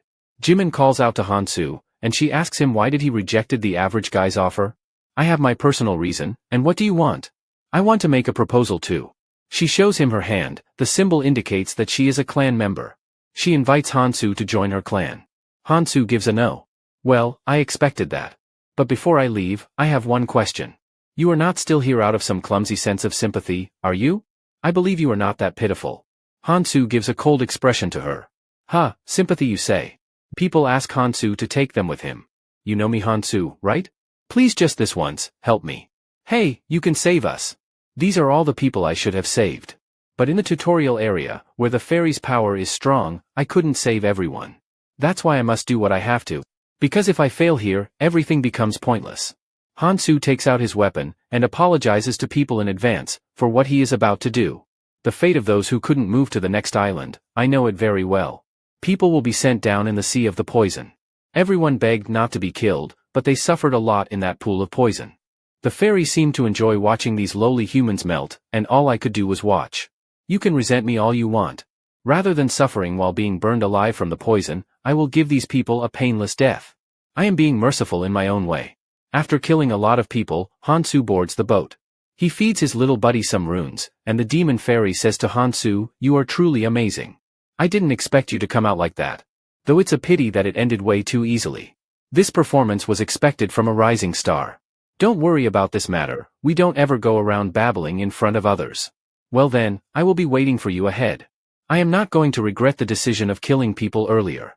I didn't come back to save everyone, but to win. I can't waver here. I am going to keep moving forward." While flying in the boat, Hansu thinks that his next target is going to be the central island. The demon fairy congratulates people on making it this far. 1,921 travelers have survived the previous hell. So, I welcome them to the land of opportunity, the central island. There are exactly 3 important things on the central island. First one is defending the castle that houses the crystal. Second, getting stronger through the underground dungeon unique to this region. And the last one is to fend off the incoming waves of the monsters. As soon as the people came here, they had to deal with the waves of monsters from the first day. The skeletons are climbing the walls, and the people are short on the tower. The skeletons begin climbing the tower, and they start attacking them. If we can hold out here, we will get through the day, everybody hang in there. The people are getting slayed left and right. A person begs that he can't do this. How can someone expect me to do this for a month? Somebody save me. People kept shouting to maintain the defense line, but they kept dying at the hands of the skeletons. A person of higher authority slams the table and says that we need to establish some rules. Our defense was nearly breached in just one day. We have already suffered serious damage. How long are you just going to watch? If we leave it like this, not only will we fail to protect the crystal, but all of us will be massacred by the monsters. This person is the head of MK clan. Should we wait to discuss this until the other monarchs arrive? This woman is the head of the Wajong clan. The powerful ones are already here, so it shouldn't matter. This woman is the head of Noah clan. So, what do you suggest we do? This person is the head of the Smog clan. The biggest problem here is the lack of defense forces. So let's bring in people who are not affiliated with a clan, even if it's by force. But we have no means to control these unaffiliated travelers, do we? Then we will deal with them by force. I don't think words will work with such lawless people anyway. An attack is coming in 3 hours, and we can't guarantee that we will be able to hold out this time. Are we just going to let it happen? What if our clan alliance were to recruit and combine forces with them? Can you guarantee that we will be able to do that, and things will turn out smoothly? But the rising number of people leaving for the underground dungeon is a serious matter. Because their numbers have grown so much, their numbers are now comparable to the clan alliance members. Those people formed a ridiculous group called the Basement Alliance. From the point they started actively taking action, they were already beyond our control. My question was, can the clan alliance, which is focused solely on defense, handle them?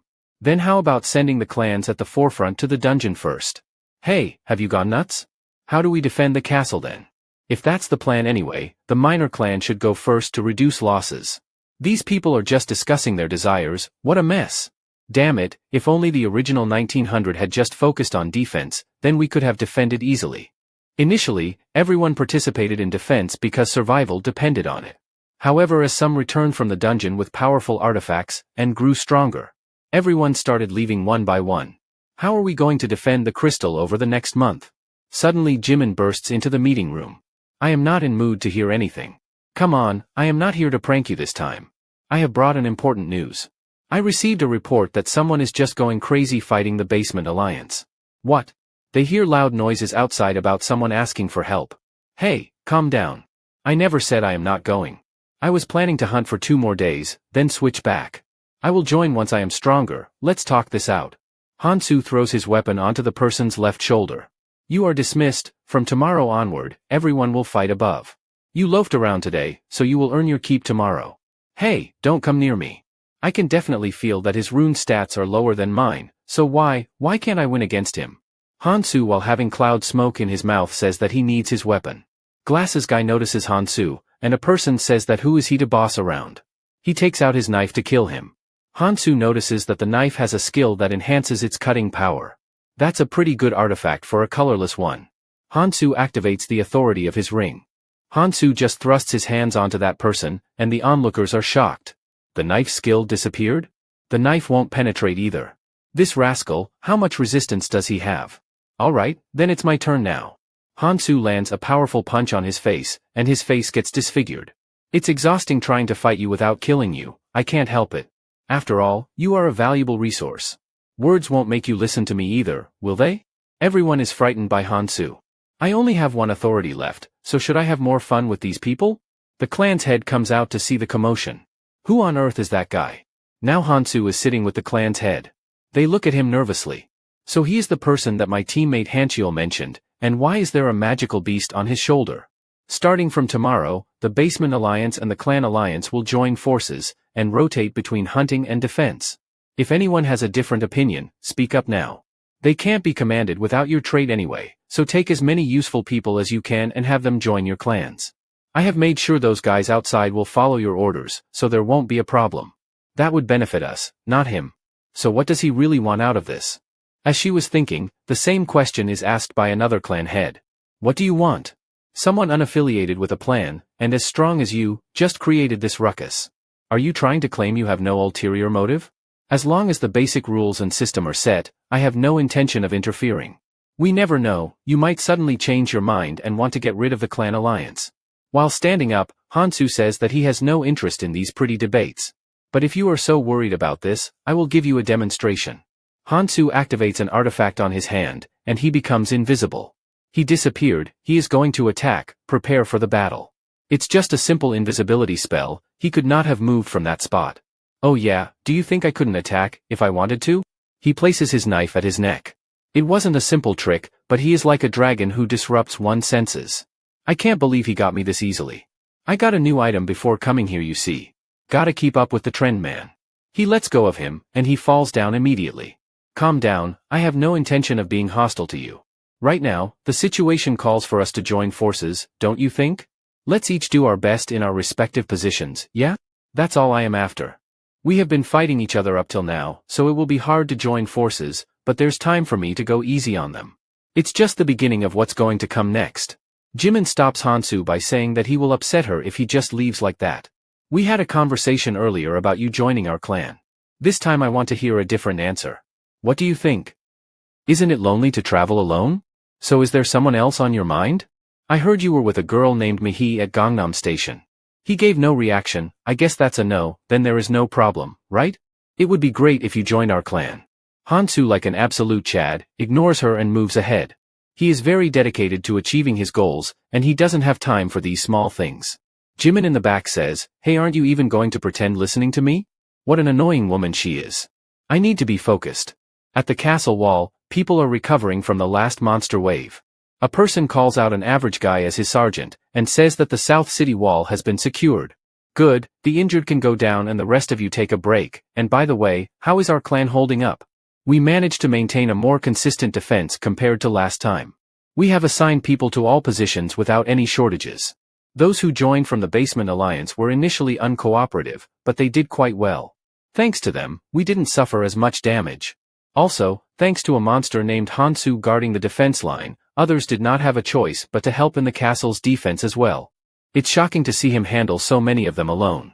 If only that guy had some manners, I could have recruited him to the clan. Every time I approached him, he always ignored me. He annoyed me to no end. I have only suffered humiliation whenever I tried to recruit him. Even so, at this rate, we will be able to consistently fend the monster wave off.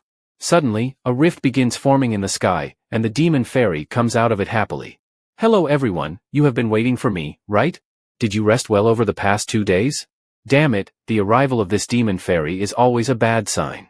Shall we start the real action for the people getting bored now? Starting today, demons will appear in the defense battles. Demons are powerful beings, but don't worry too much. The undead you have faced so far gave you nothing. But killing a demon will drop mini crystals. I am telling you that this could be a wonderful opportunity for you. You can exchange these crystals for amazing artifacts at an exclusive store of this place.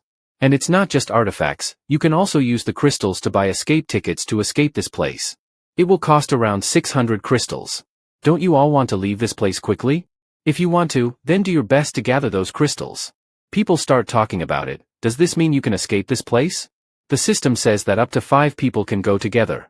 While people are talking about it, a red rift began forming in front of them. Out of that rift comes a monster with large claws, and a very menacing face. Immediately after coming out of it, he smiles to his heart's content and then begins marching forward toward the humans. People panic on seeing this. Oh shit! This monster is coming right this way. Someone go and face it first. How can we go? We don't even know how strong the demon could be. I want the crystals, but I don't want to fight that thing. Among the crowd, a person says to make way for him. Who else could it be other than Kong Hansu himself? He leaps up into the air and heads straight toward the monster. He makes a strike, which is blocked by the monster. The monster then prepares a counterattack, forming an energy sphere in his hand. Hansu dodges it and lands on the ground. As expected of a demon, even if it is a degraded version, he is still tough. I can't inflict critical damage on it with ordinary attacks. Also, I don't have any cloud snacks left. I have enhanced my defense and resistance with the Rune Eater Snake, but my attack power is not enough. So for now, I will make the most out of the artifacts I got from the dungeon. He uses Rogue's Light Steeping Boots, which will increase the movement speed for 1 minute. Since I have less power, so I will fight him with speed. Hansu, now with faster agility, comes extremely fast toward the demon. The demon notices him in time and defends his attack with both hands. They both start exchanging serious blows with one another. Hansu breaks the deadlock position and lands an attack on the demon. In retaliation, the demon charges a powerful energy and throws it towards Hansu. He manages to defend it by putting his long sword in front of himself. The aftermath of the attack is devastating, and it sets off a huge explosion. Hansu used the Nirmaha's Ring First Authority to neutralize the impact of the demon attack. People up on the castle comment that Hansu is a legend, he is facing the demon all alone. The average guy asks that how come he grew that strong. His commander says to him to be ready, we should grab our chance too. Captain, are you suggesting we join the fight? I am not sure if that's the best decision. Get this thing clear, average guy. If we don't capitalize on this opportunity, others will try to seize it, and we will stay just average. Others also come down saying that there is only one demon, so what's there to fear about? Everyone, charge. Jimin says that she doesn't like what's going on here, but shall we join in this too? His clan leader replies that it is better to wait for now. I need to see just how much Kong Hansu is capable of. Hansu recovers from the previous attack, and people come rushing forward to him. Now, there are people to the left and right of him. How shameless these people are. This demon might use his race skill soon. I can't afford to be distracted by these idiots. Demons have race skills that vary widely among individuals, thus making them unpredictable. Seeing how he hasn't used it so far, could it be that he is a creature that uses area of effect attacks? The demon began charging up for his next attack. Stand back, everyone. That demon is not someone you can handle. If you want to live, get behind me. The glasses guy says that he has a bad feeling about this. Should we retreat and watch the fight for now? Another person says that what are you talking about? We need to stay close so we can at least land the finishing blow. The monster uses his race skill, Inferno Hell. He lets out a huge amount of fiery flames. An overconfident person says that this is a joke for me. I can handle those little flames with the new artifact I got. If I just land the final blow, the reward will be mine. But when the flames come close to him, his dreams slip away from his eyes, and he starts burning alive, while screaming for help. Everybody starts running, even the people behind Hansu are running as well. Hansu stands there, ready to take the flames head on. So this monster used hellfire, huh? Let's try putting the ring's power to full use, shall we? He uses the ring power, authority destruction to nullify the flames. People in the back are going crazy. They are amazed by Hansu's ability to destroy flames just with his sword. His sword attack leaves a deep cut on the ground. After a long time, Hansu feels a bit of fear to face this demon. This is no easy opponent. But right here and now, there is only one person who can fight this demon with the power of Inferno Hell's triple chains, which is me and no one else. This is going to be a wild match between this demon and me. Another clan head also sees the battle unfolding from far away. Is that guy really just a traveler like the rest of us? We definitely started together, but how is there such a huge gap between us and Kong Hansu? The average guy's captain says they need to come up with a plan to steal the kill. But by looking at their standard, he is no match to even go out there. Jimin and his captain are also curious to see Hansu's muscles. They think that, if this keeps going on, then they will lose all the advantages they have. Hansu has out DPS'd the demon and is about to finish him off. He has now finally killed the monster with two of his weapons impaled on the monster's back. It took him a lot of effort to take it down. He throws away his needle-like weapon as it has become useless now. Hansu is happy that he finally reached the desired number. He can now get the item he wanted. The top-tier artifacts that are sold in the crystal shop are mostly clan exclusive and have excellent effects. If the crystal falls into the clan hands, then there is sure to be competition. So I have to put a stop to it while it is still in early development. But there is also the biggest goal that's right here. He purchased something from the shop and 60 crystals were deducted for the same. I can wield most weapons, but it's best to stick with what I am familiar with. Hansu purchased a new weapon, Decrato's Judgment, and he looks dashing in this new weapon. This will make battles easier for a while now. He starts swinging his weapon. Well then, let's test it right away, shall we? The monster began spawning out of the ground, and they are the perfect candidate for Hansu. There are about 10 days left until the end of the defense battle, so let's go full out here. After Hansu has dealt with the demon and waves of monsters, everyone goes back to their daily life. They start preparing for the next wave. A person shouts for his clan member to gather here, and switch out with the other members. Jimin is standing in the back, thinking about something. A person comes in and says that if you are waiting for him, then you are not getting anything today either. What do you mean? The average guy says that waiting here is pointless because I have been waiting in vain every time too. Who are waiting for? Besides Kong Hansu, who else is there to wait for? You are also following orders from the monarch, aren't you? Since it's just us, let's talk openly. You know the clan alliance has been shaky recently, and you must know the reason too, right? Oh. And why are you telling me this? Isn't it obvious? The proposal from our side, the average guy halts his conversation suddenly and looks back. Jimin asks him what's wrong. Just now, it felt like someone was watching us. Was it my imagination? I don't know. Somewhere in a room, the clan head says that it has been quite a while since Hansu has started monopolizing the demons, but he hasn't taken any unusual actions, right? Judging by how we haven't gotten any reports. So, I have had clan members keeping a constant watch on him. A clan member reports that besides defending, demon hunting, and briefly visiting the underground dungeon, Hansu hardly rests. And thanks to that, defending has become easier, but there is another problem. Those who haven't joined the clan yet, keep picking fights with the clan members. The head says, just as I expected. Given that someone like him is holding out as a non-clan member, it's only natural for such troublemakers to appear. Even the clan alliance only follows Kong Hansu's words. That's why I have prepared something. If the authority wavers, we can't control them properly, can we? It's something that must not happen for the sake of future plans. He calls a bunch of people in the room. Just in time, everyone's here, good. Let's discuss the future of the clan alliance, shall we? He then shows his clan symbol and says that he is curious to see that who will make the first move to escape this place in the remaining time. The time has come for this mission to end. The demon fairy announces that things will get interesting now. For those of you who have survived the longest, we have prepared an event. The ground shakes violently and people complain that this is not the time for monster waves to summon.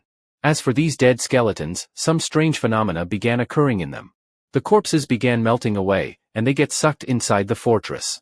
The masses combine to form a huge bulk of an entity, and out of that, a woman crystallizes. A devil woman with barely hidden melons is formed. This is the hidden quest of Central Island. She is the Demon King. With 4 eyes and a menacing smile, she laughs at the stupid humans. Around her more of the corpses began forming.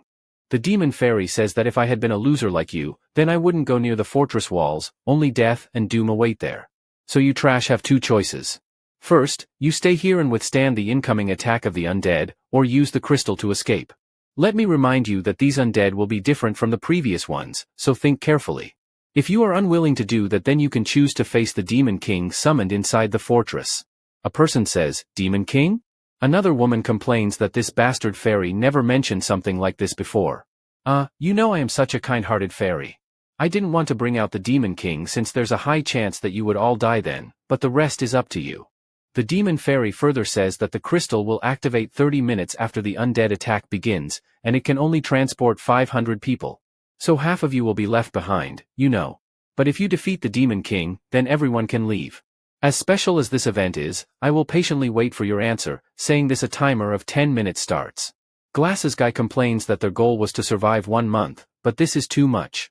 A person claps his hand to draw attention. Everyone, we will hang in there for 30 minutes and escape using the crystal, just hold out. So get ready, Clan Alliance will be near the crystal, and everyone else should be at the front. Hey, do you think we don't know you are just trying to get your clans to escape? Unlike Hansu, Glasses Guy is nervous about confronting him. The Smog clan head is also amazed to see a trash speak up. Listen to me, Glasses Guy, it is better to defend rather than moving recklessly. Also, we need to think of a way to save the majority. You are pathetic. This is truly a clan monarch's idea. No matter what happens to others, you just focus on keeping alive the ones you can control. Smog Guy says. Yeah, you can complain all you want, Glasses Guy. But do you have a better plan than this? Even the demons from the first day wiped out a dozen of people's asses with a single attack. So do you think we can keep our body in one piece when facing the Demon King? And what about other people? Would you prefer surviving and going to the next island? Or will you rush to your death like a moth to a flame? Glasses Guy shuts his mouth, as he doesn't have a good answer to his questions. Another clan head thinks that this is over, the atmosphere has already shifted in his favor. We are allied with the Smog clan, so we will escape safely. A bold person says that the only way for everyone to escape is by hunting the Demon King. An unexpected response takes both the clan heads aback. As for that person, who else it could be other than our boy Hansu? You know, if we hunt the Demon King, everyone here gets to live. Smog Head is annoyed at this. This Hansu guy is interfering again. Hansu, are you confident that you will survive, huh? Who knows? But one thing is for sure, if we head to the crystal, more than 500 will die, maybe even more. A girl says that she will always follow him, and even lick his feet. We can't trust those clan people anyway, so there is no reason to side with those guys, don't you think? Let's hunt down the Demon King and escape together. The average guy volunteers to join Hansu as well, and Jimin is also excited to be close to Hansu. This is not good. With how things have turned out, we have to stop him even if it's by force. We must break their morale. If the battle starts, everyone will fight to survive, so if only we can ambush him. As if Hansu could read her mind from miles away, he warns her not to even think about fighting him.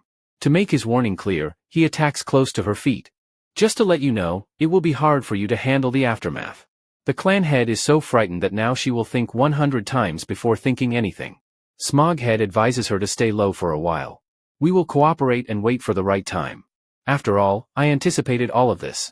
For now, we will go along with his plan, but we still have a chance.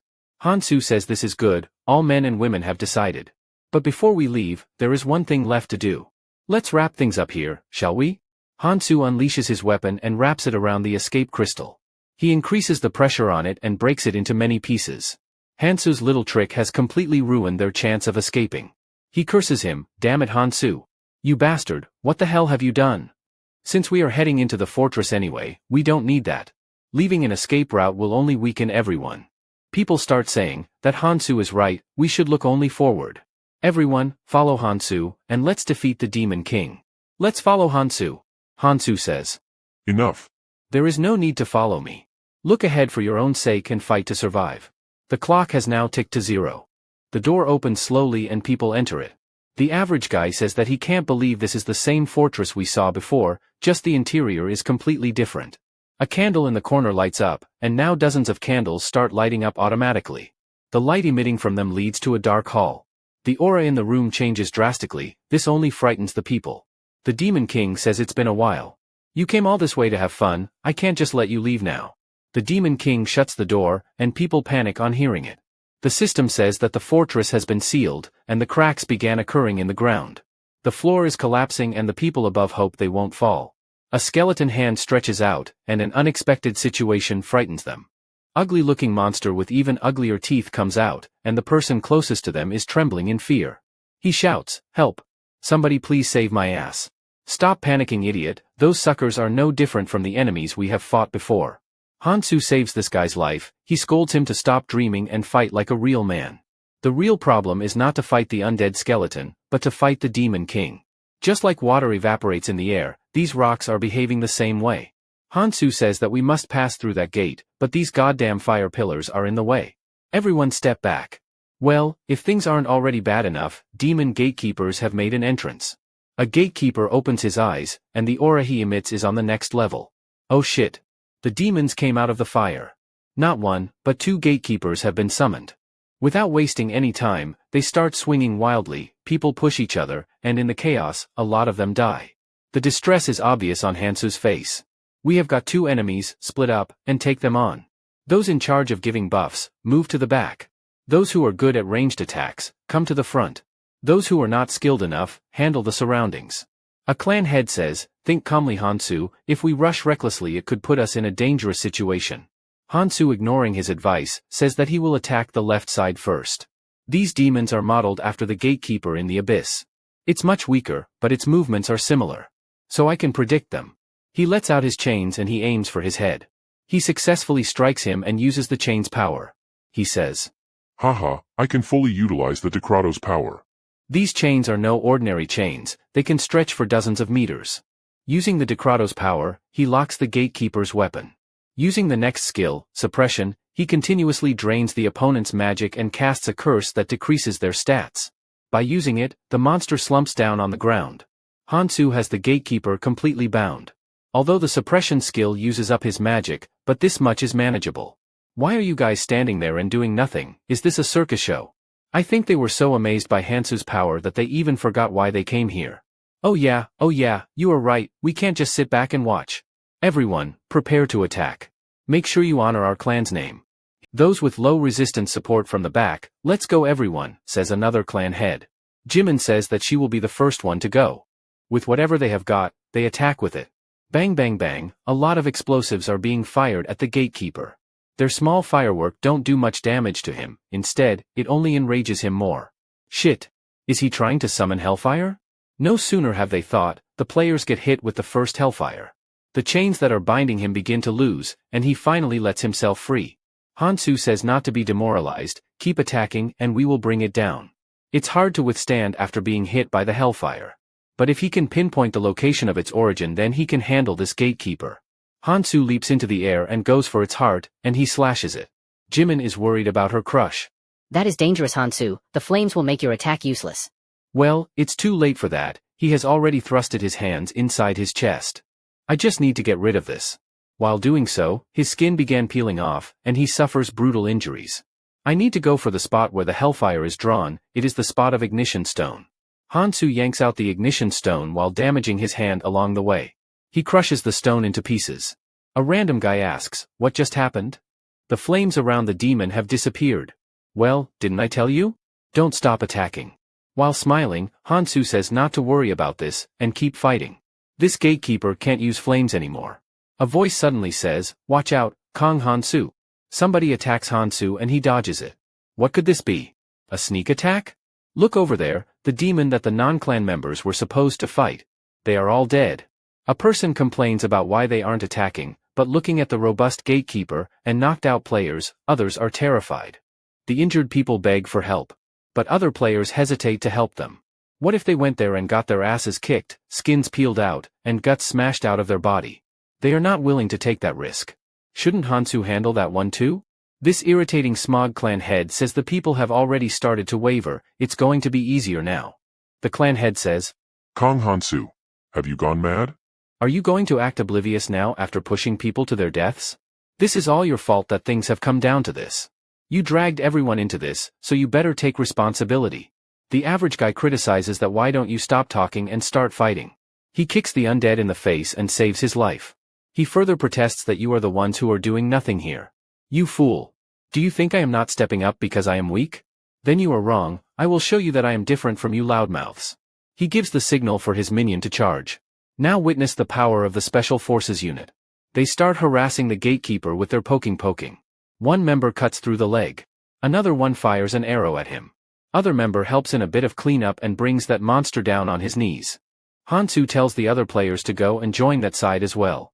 Leave this gatekeeper to me, with the ring power I will handle this one. Hansu faces him head on. The gatekeeper smash is dodged by Hansu. Using the window of opportunity, he climbs on top of him, and using the Decrato's power, he cuts him in a swinging motion somewhat like this. The panicked clan head says that Hansu is a beast, he is taking on monsters that would need dozens of us to fight all by himself. A clan head says, Hey Special Forces, what are you doing? Finish them already. Hansu supposed that even though this Smog guy wouldn't have created the Special Forces just to show off his strength, there must be an ulterior motive, but for now, I will focus on the fight. Hansu unleashes the chains, and it wraps around the demon. He strikes him with accuracy and power. Other people also charge at the gatekeeper. But Hansu has already finished him with ease. Jimin has gone wild with excitement, in her mind she imagines fighting along with him. Hansu has now gotten more used to dealing with the gatekeeper. He wraps his chain around the neck and kills him with one swing. Hansu has killed another one, and he looks at the Smog guy as if he is next on the line to be killed. The Smog guy also looks at him as if he is a lifelong nemesis. After a long battle, everyone rests up and regroups in the middle. Smog Guy's minion gives him the crystals obtained from hunting the gatekeeper. He says to exchange the crystal shard for decent artifacts at the store right away. Another clan head says that we have grown the special forces with the help of Clan Alliance, so nurturing the special forces takes priority. But the Smog Guy shows his real intention. He is going to use the crystal for his group members and not for her. You know, I have been the temporary commander for 2 parties. Although I have no intention of helping you out, but don't worry, I will feed you the remaining scraps. Unaware of what is going on, a clan head asks when the Alliance guys managed to build such a group. The other one replies that from what I have found out, it seems they have been quite secretive about it too. They have managed to control a large group and form a proper alliance. The heightened sense of crisis they feel must be a huge factor behind it. But the main person corner doesn't seem very concerned. Well, that's what our boy Hansu is, completely focused on achieving his big goals. The clan head says, Hansu, it looks like that Smog Guy is trying to mess with you. Ah, don't worry about it. I have a pretty good idea of what's going on. Do you have a good idea? About what? Unless they take action directly, we will keep watching. I have already made preparations. The average guy says that now those guys will also have to fight on the front lines, so won't things get a bit easier? Now that they have come forward, they can't just stay in the back. Jimin replies, are you sure about that average guy? What if they huddle together again and don't do anything? Even if we help them, they just ignore us. Clan head says that in any case, to get out of here, we have to face the Demon King. If they want to live, they will have to fight. But the way things are right now, I think their plan might succeed. People are severely injured, and some have cracked arms, bones, and ribcage inside their lungs. They can't imagine facing the Demon King without joining hands with the Smog Guy's special forces. Can we put up a proper fight? A voice says to quit whining.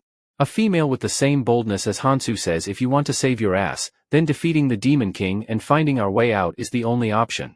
Isn't that right, Hansu? She introduces herself as if she is a star celebrity. You don't know me, right? I am Song Yayan. She tries flirting with Hansu, and this sparks a fire within Jimin. She says that how dare she try to steal Hansu from him. Hansu says, Keep your hands away from me. What are you trying to do? She says. Oh my. You are heartless just like the people said. It's nothing, I just wanted to introduce you to someone. Let me know if you are interested later.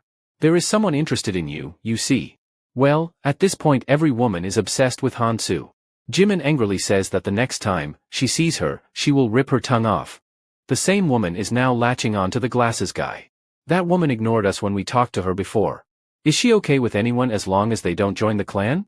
We tried doing business with her once, but she ignored us. Hansu says that he doesn't have time for this boring talk. If they are ready, they will go ahead. The average guy is depressed. Hansu always ignores him, every damn time. Everyone starts moving forward. They get stopped by a barrier. The Demon King awaits them beyond here. A voice says that you morons, are you going to fight the Demon King? The Demon Fairy says, well, the travelers this time are really fun.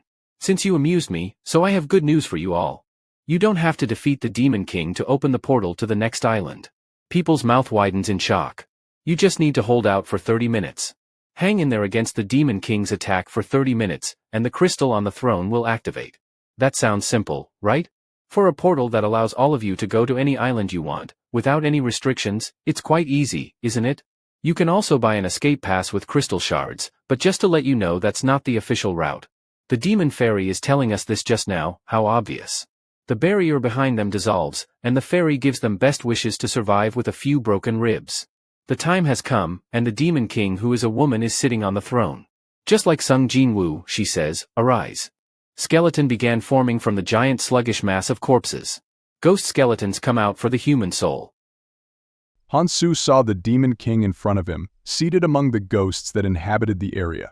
He assessed it as a downgraded version, possessing only half the power of the original Demon King in the Abyss, and he was familiar with its attack patterns.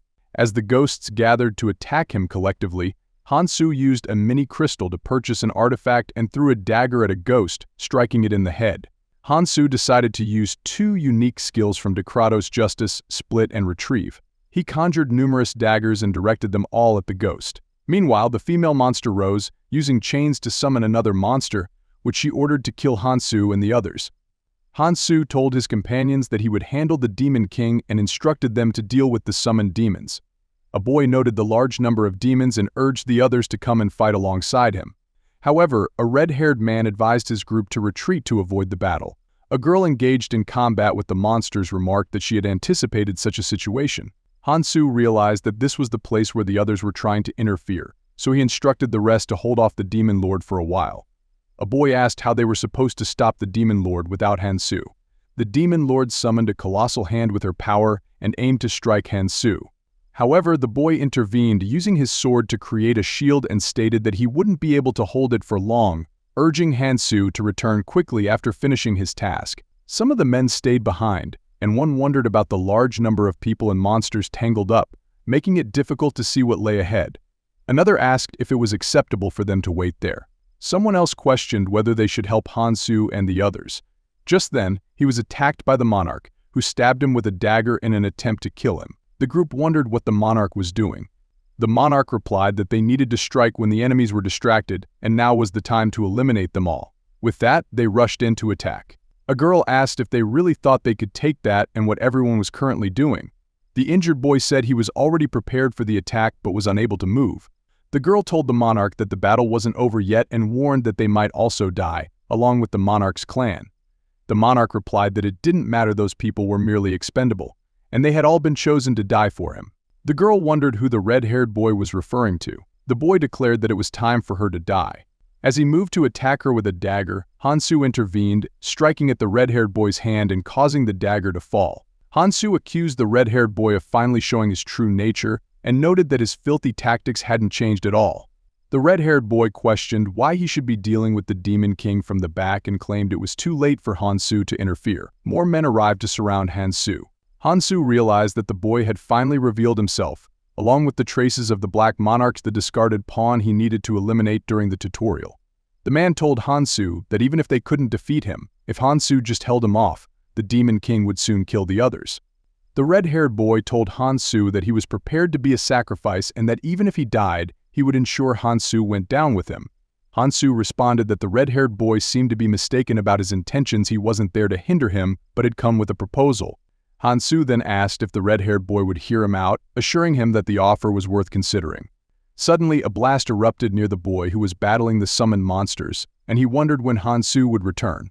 Hansu arrived with chains to bind the monster's mouth and then cut it down. The girl asked Hansu where he had been.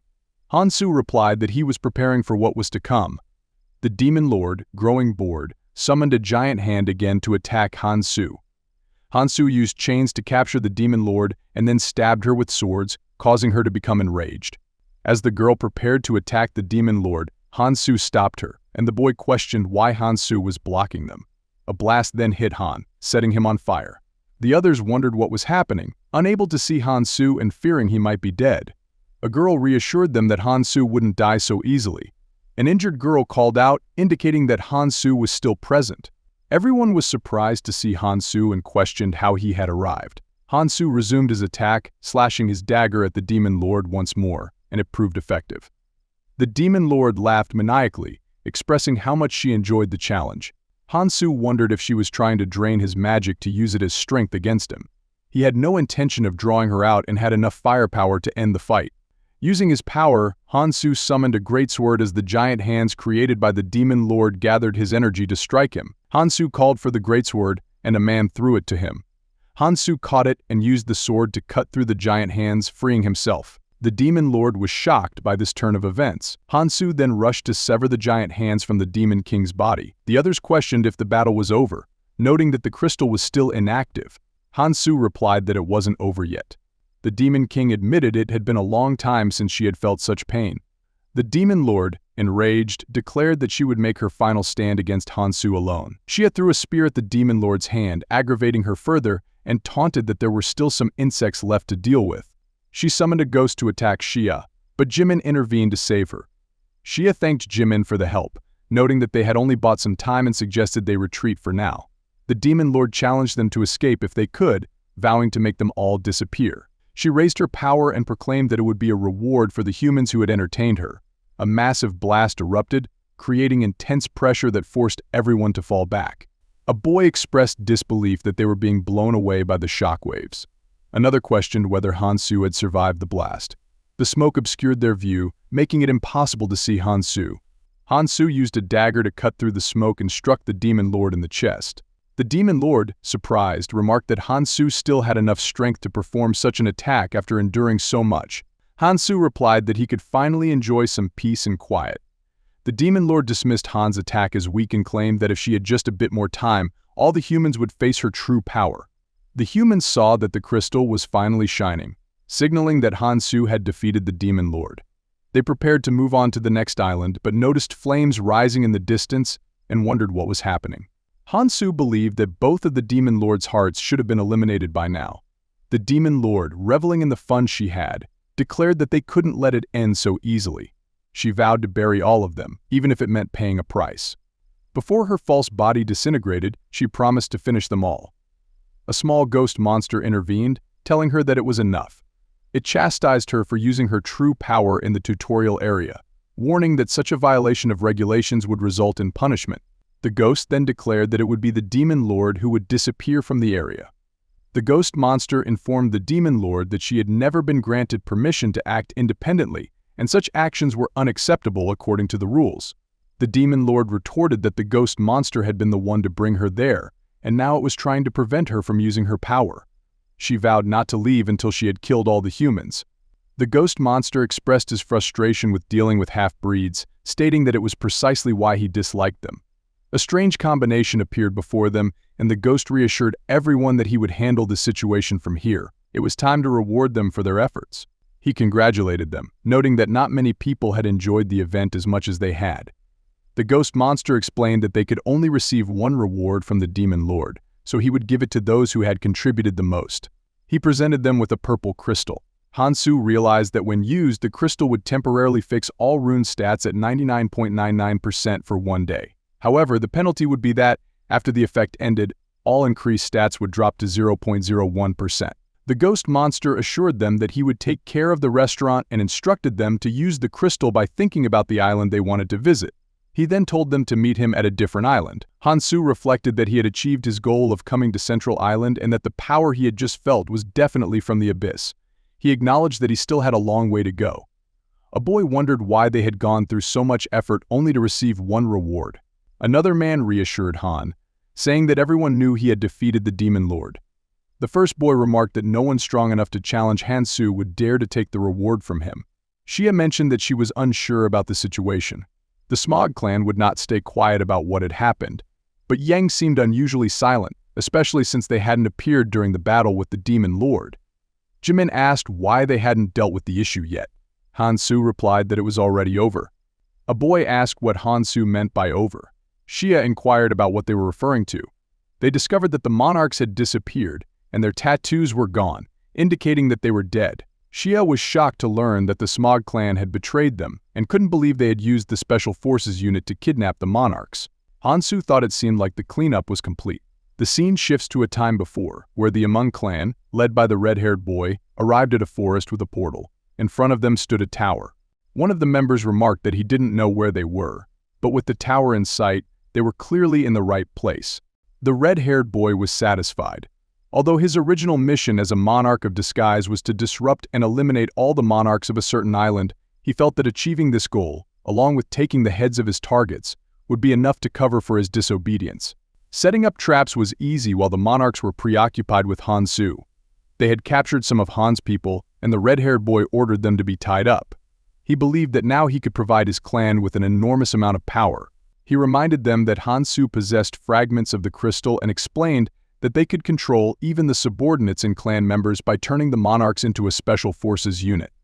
Since he had already created such a unit, they should be familiar with the concept. He instructed them not to cause trouble and assured them that Hansu would turn a blind eye to whatever they did with their captives. The red-haired boy stopped his musings and realized that Hansu had been a fool, having made a deal just to escape a temporary crisis. He instructed his team to get in touch with Hansu and the others, noting that they seemed to be in a different location than Su expected. One of the men reported that someone was nearby just before a weapon appeared and killed him. The red-haired boy wondered who had been there, as he had not sensed their presence. A voice then spoke, expressing doubt about whether they had truly come and remarking that it was worth the preparation. The red-haired boy, noting that the enemy wasn't showing themselves, concluded that there couldn't be many of them and they needed to take advantage of the situation. He soon realized his legs wouldn't move and that something was trapping him under his feet. He discovered he was sinking into the ground.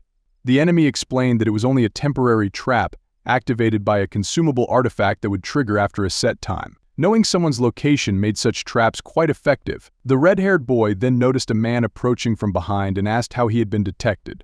Before he could react, the man struck him, causing him to fall. The girl pleaded with the man to spare her, offering to do anything. The man silenced her by denying her request and striking her to the ground, killing her.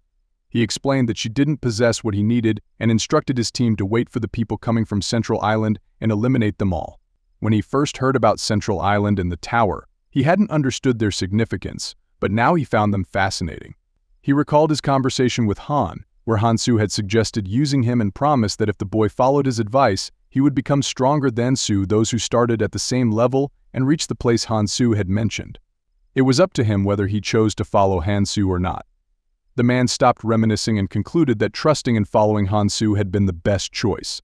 Now, he only needed to wait. The scene shifts to the crystal in the forest, where many people were gathered. Lee, the head of the group, received news that the demon lord had been defeated. A lady asked Lee about the Central Island and whether it had failed. Lee explained that the last contact from the Demon King's fortress had indicated that the man must have died there. While he had anticipated this possibility, it didn't matter much. However, they now faced a significant disruptor. They were heading to the Tower Island anyway because it offered more rewards than the others. There was only one route to reach it after using the crystal, and none of them would get through without encountering difficulties. The map of the island, distributed at the ascension path, displayed hundreds of islands to climb, divided into 3 main stages. The journey began with the first stage at the ascension path, progressed through the second stage islands including the Central Island, and ultimately reached the third stage island to complete the tutorial.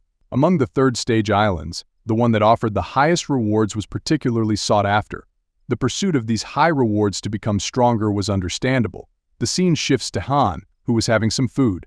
He advised his companions that they should reconsider their plans to head to Tower Island for the rewards. Hansu warned them that they had nearly been annihilated the last time they came to the Central Island solely for the rewards, emphasizing that this was sincere advice. He pointed out that surviving on Tower Island was far more challenging than on the Central Island, and there was no point in dying before they had a chance to grow stronger. Others asked what they should do next. Xia inquired if Hansu wasn't planning to go to Tower Island as well.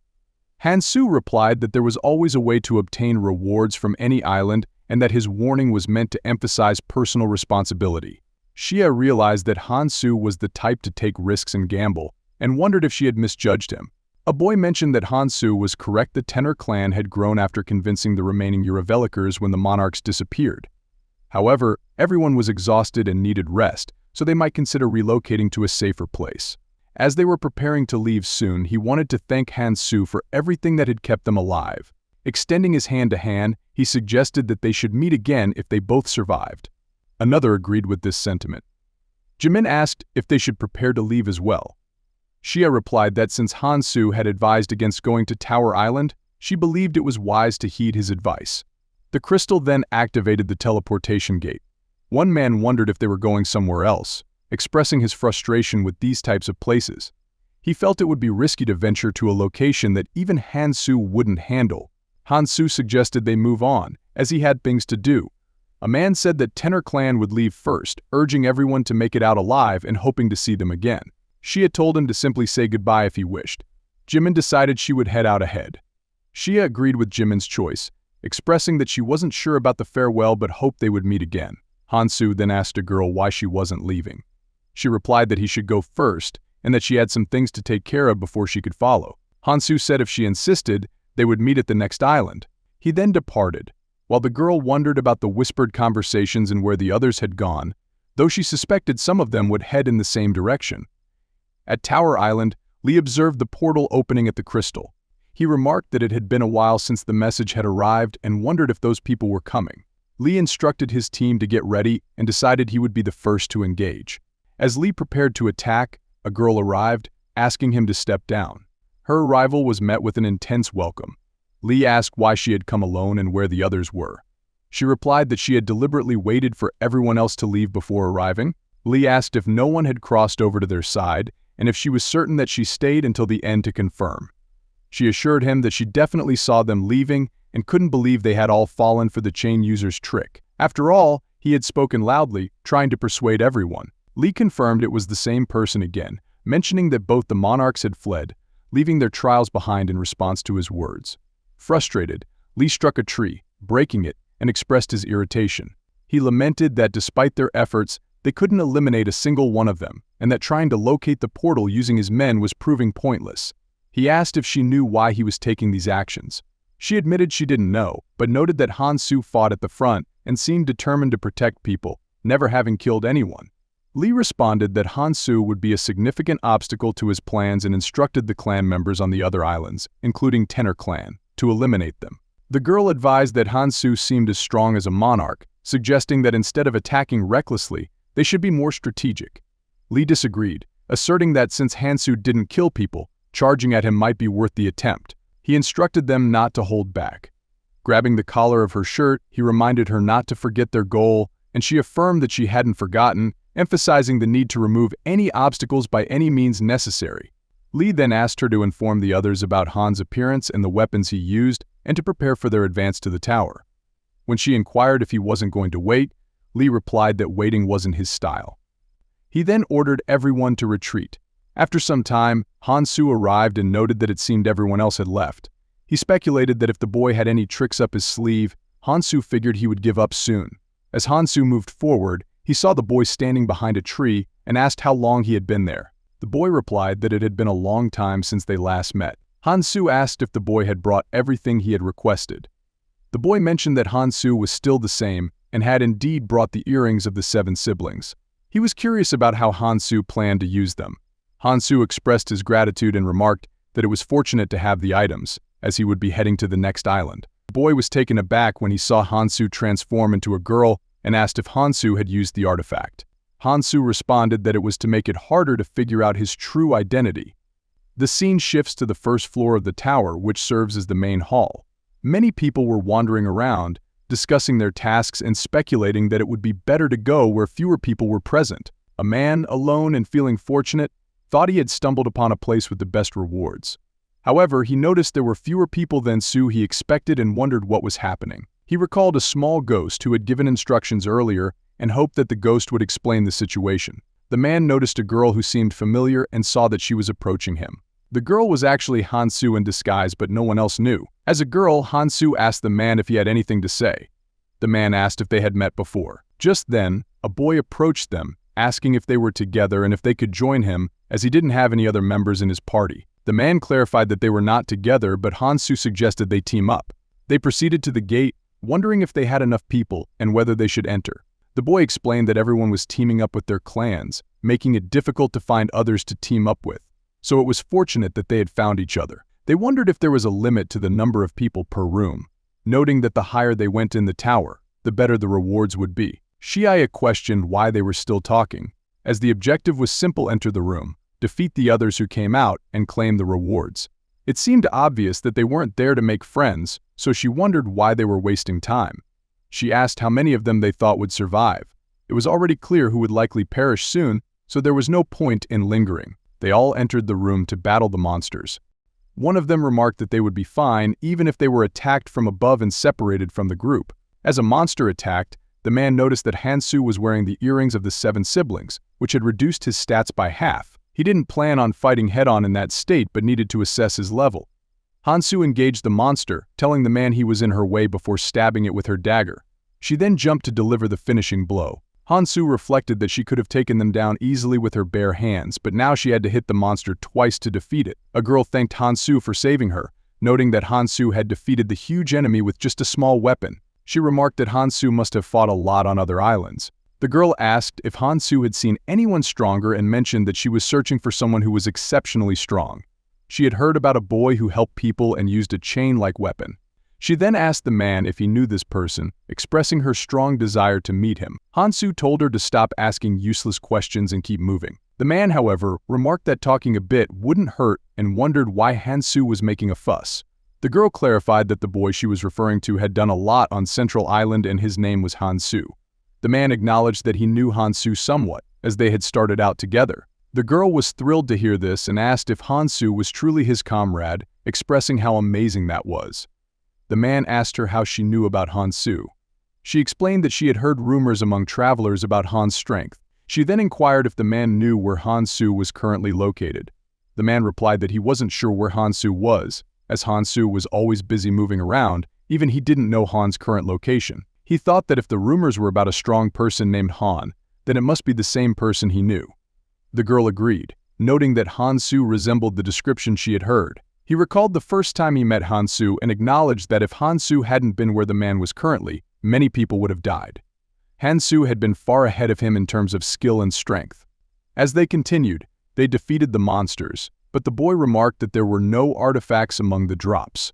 The best they received were runes, and with the low difficulty and the high number of people, the quality of the artifacts was expected to be low. He then noticed a door similar to the one they had entered through and wondered if they would be able to proceed to the next floor and receive an artifact immediately upon leaving. He suggested that they go together. A man disagreed, stating that fewer people meant better artifact grades. If they all went out now, the artifact quality would drop. He believed that picking a room with fewer people would be pointless if they all left together. Therefore, he planned to eliminate everyone and take the artifact for himself. He then attacked Han, declaring that they were dying because they were only trying to run away instead of fighting back. This, he said, showed that they were weak, which made it all too easy for him. Hansu drew a dagger, but the man struck it with his spear, causing Hansu to fall. The man was shocked, realizing that Hansu was not as strong as he had believed. He told the girl to retreat and signaled her to run as far back as she could. However, the girl pulled out her crossbow and said she would miss her chance if the killer man got away. She aimed and shot at him. The man with her praised her for taking advantage of the opening when he was off guard, noting that her attack was impressive. The girl admitted it was her first time using the crossbow and that she wasn't very skilled with it. The man assured her it was a remarkable shot. The girl then shot the man, killing him as well. She looked around and wondered if she should be satisfied with what she had done now that the threats were eliminated. There was no chain user in room 10 on the first floor. The girl took care of the remaining people as a consolation prize. She thought that if she found Han, it would be a great gift for him. She planned to let him know if she found him on the next floor and was about to leave. Hansu then got up and asked, "What if I was here?" The girl was shocked to see Hansu awake. Hansu captured her with chains and asked, "Weren't you looking for me?" The girl said she saw Hansu fainting there.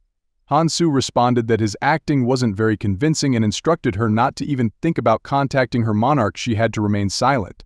He then revealed his true form and told her he would send his regards to her monarch. It seemed they had only stationed one person there, and Hansu hadn't expected them to give up so easily. However, they would meet eventually, so there was no need to be impatient. He recalled hearing about similar scenarios in the tutorial area from his past life. The hidden dungeons were not separate entities. The Tower Island had a structure requiring passage through dungeon rooms to ascend a floor. This meant that dungeons existed beyond the third floor, which was the ultimate goal of the tutorial zone. Hansu took the girl and reached the second floor main hall. He thought about the tasks he needed to complete before proceeding, noting that the artifacts he had at the time were not of the right ranks. Except for the growth-type artifact Nirmaha, the others were of low efficiency. He needed to acquire new artifacts to replace the colorless ones. Hansu thought he would make good use of the directions Tae had given him. Only 50 people remained to enter from the first floor. As they all entered, they were greeted by a small ghost who informed them that they had made an excellent choice by selecting that room.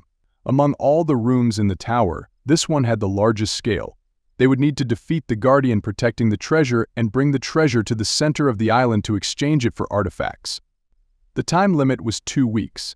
The process wouldn't be easy, and only those who successfully converted the treasure into artifacts and possessed them could leave. Those who failed would die there.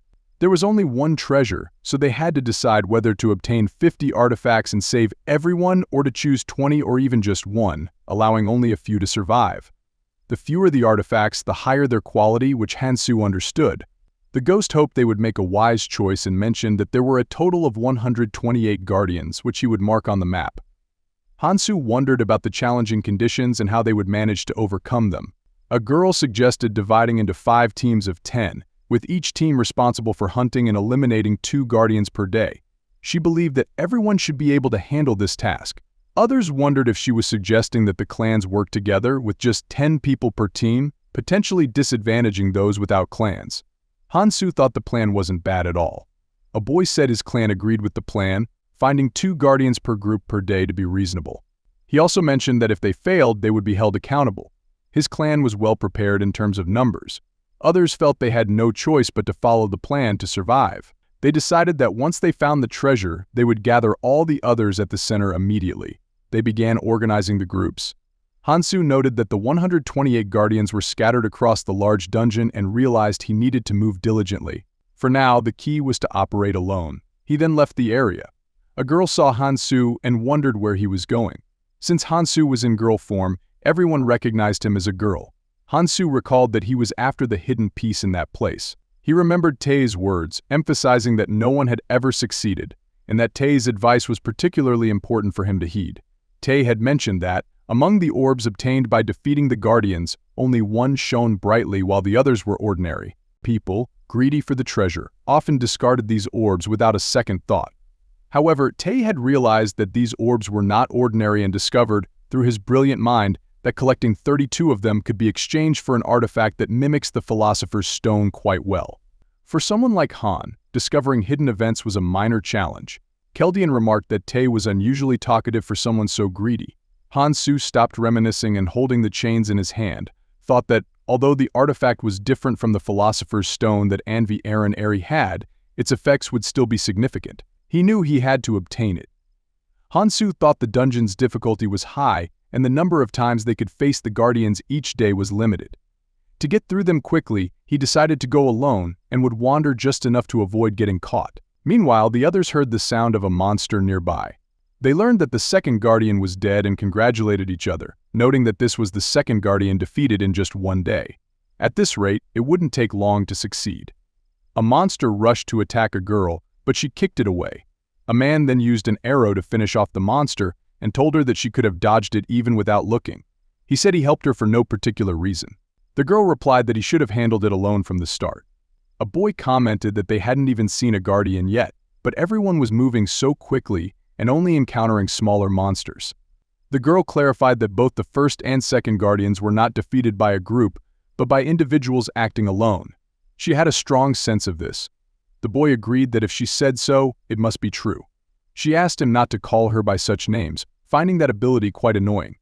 The girl suggested moving ahead, noting that the path in front seemed clear, and recommended turning right. She then stopped them, sensing an ominous and powerful aura from the starting point. The scene shifted to another group where a man suggested they avoid aiming for the Guardians. He argued that even if they found the treasure, they wouldn't be able to safely deliver it to the altar. He pointed out that their team had several strong players.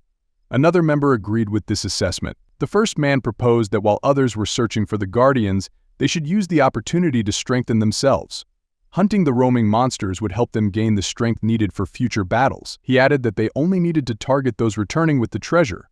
No one would notice if a few people went missing, and if they couldn't find the treasure within the 2-week time limit, they would all die anyway. The girl observed them and noted that it would become a headache if more people started acting this way. However, the strange feeling she had didn't seem to come from these individuals. Hansu agreed, stating that in such a situation, they needed more than anything else to establish order. The girl then asked Hansu who he was. Upon realizing that he was the one who had been moving alone, she got a strange feeling about him as well. The boy aimed his arrow at Hansu and asked what his deal was, noting that Hansu appeared to be alone and needed to answer correctly. Hansu replied that he was there to make a proposal. The girl questioned if Hansu had lost his mind and why they should listen to him. Hansu explained that while being on guard was prudent, they should be wary of the wrong person. He wasn't there to talk to the boy but to speak with the girl. With her intuition stats, she should understand. She realized that Hansu might be the source of her unease from earlier. It was difficult to immediately identify her as the clan monarch, but she was certain. She also sensed something different about her own body and wondered if something more sinister was hidden within her. If Hansu intended to exploit this, she needed to be cautious. Hansu told her not to be tense, he was only there to make a proposal. The boy asked if Hansu was trying to pull any tricks or if he was just spouting nonsense about the monarch. The girl asked Hansu to stay back while she spoke with him. She acknowledged that Hansu seemed strong enough to handle things alone and questioned why he would bother making a proposal to them. She needed a reason, and even if Hansu was sincere, they wouldn't back down easily. Hansu explained that everyone had their own reasons, and he needed someone to fight at the front instead of him.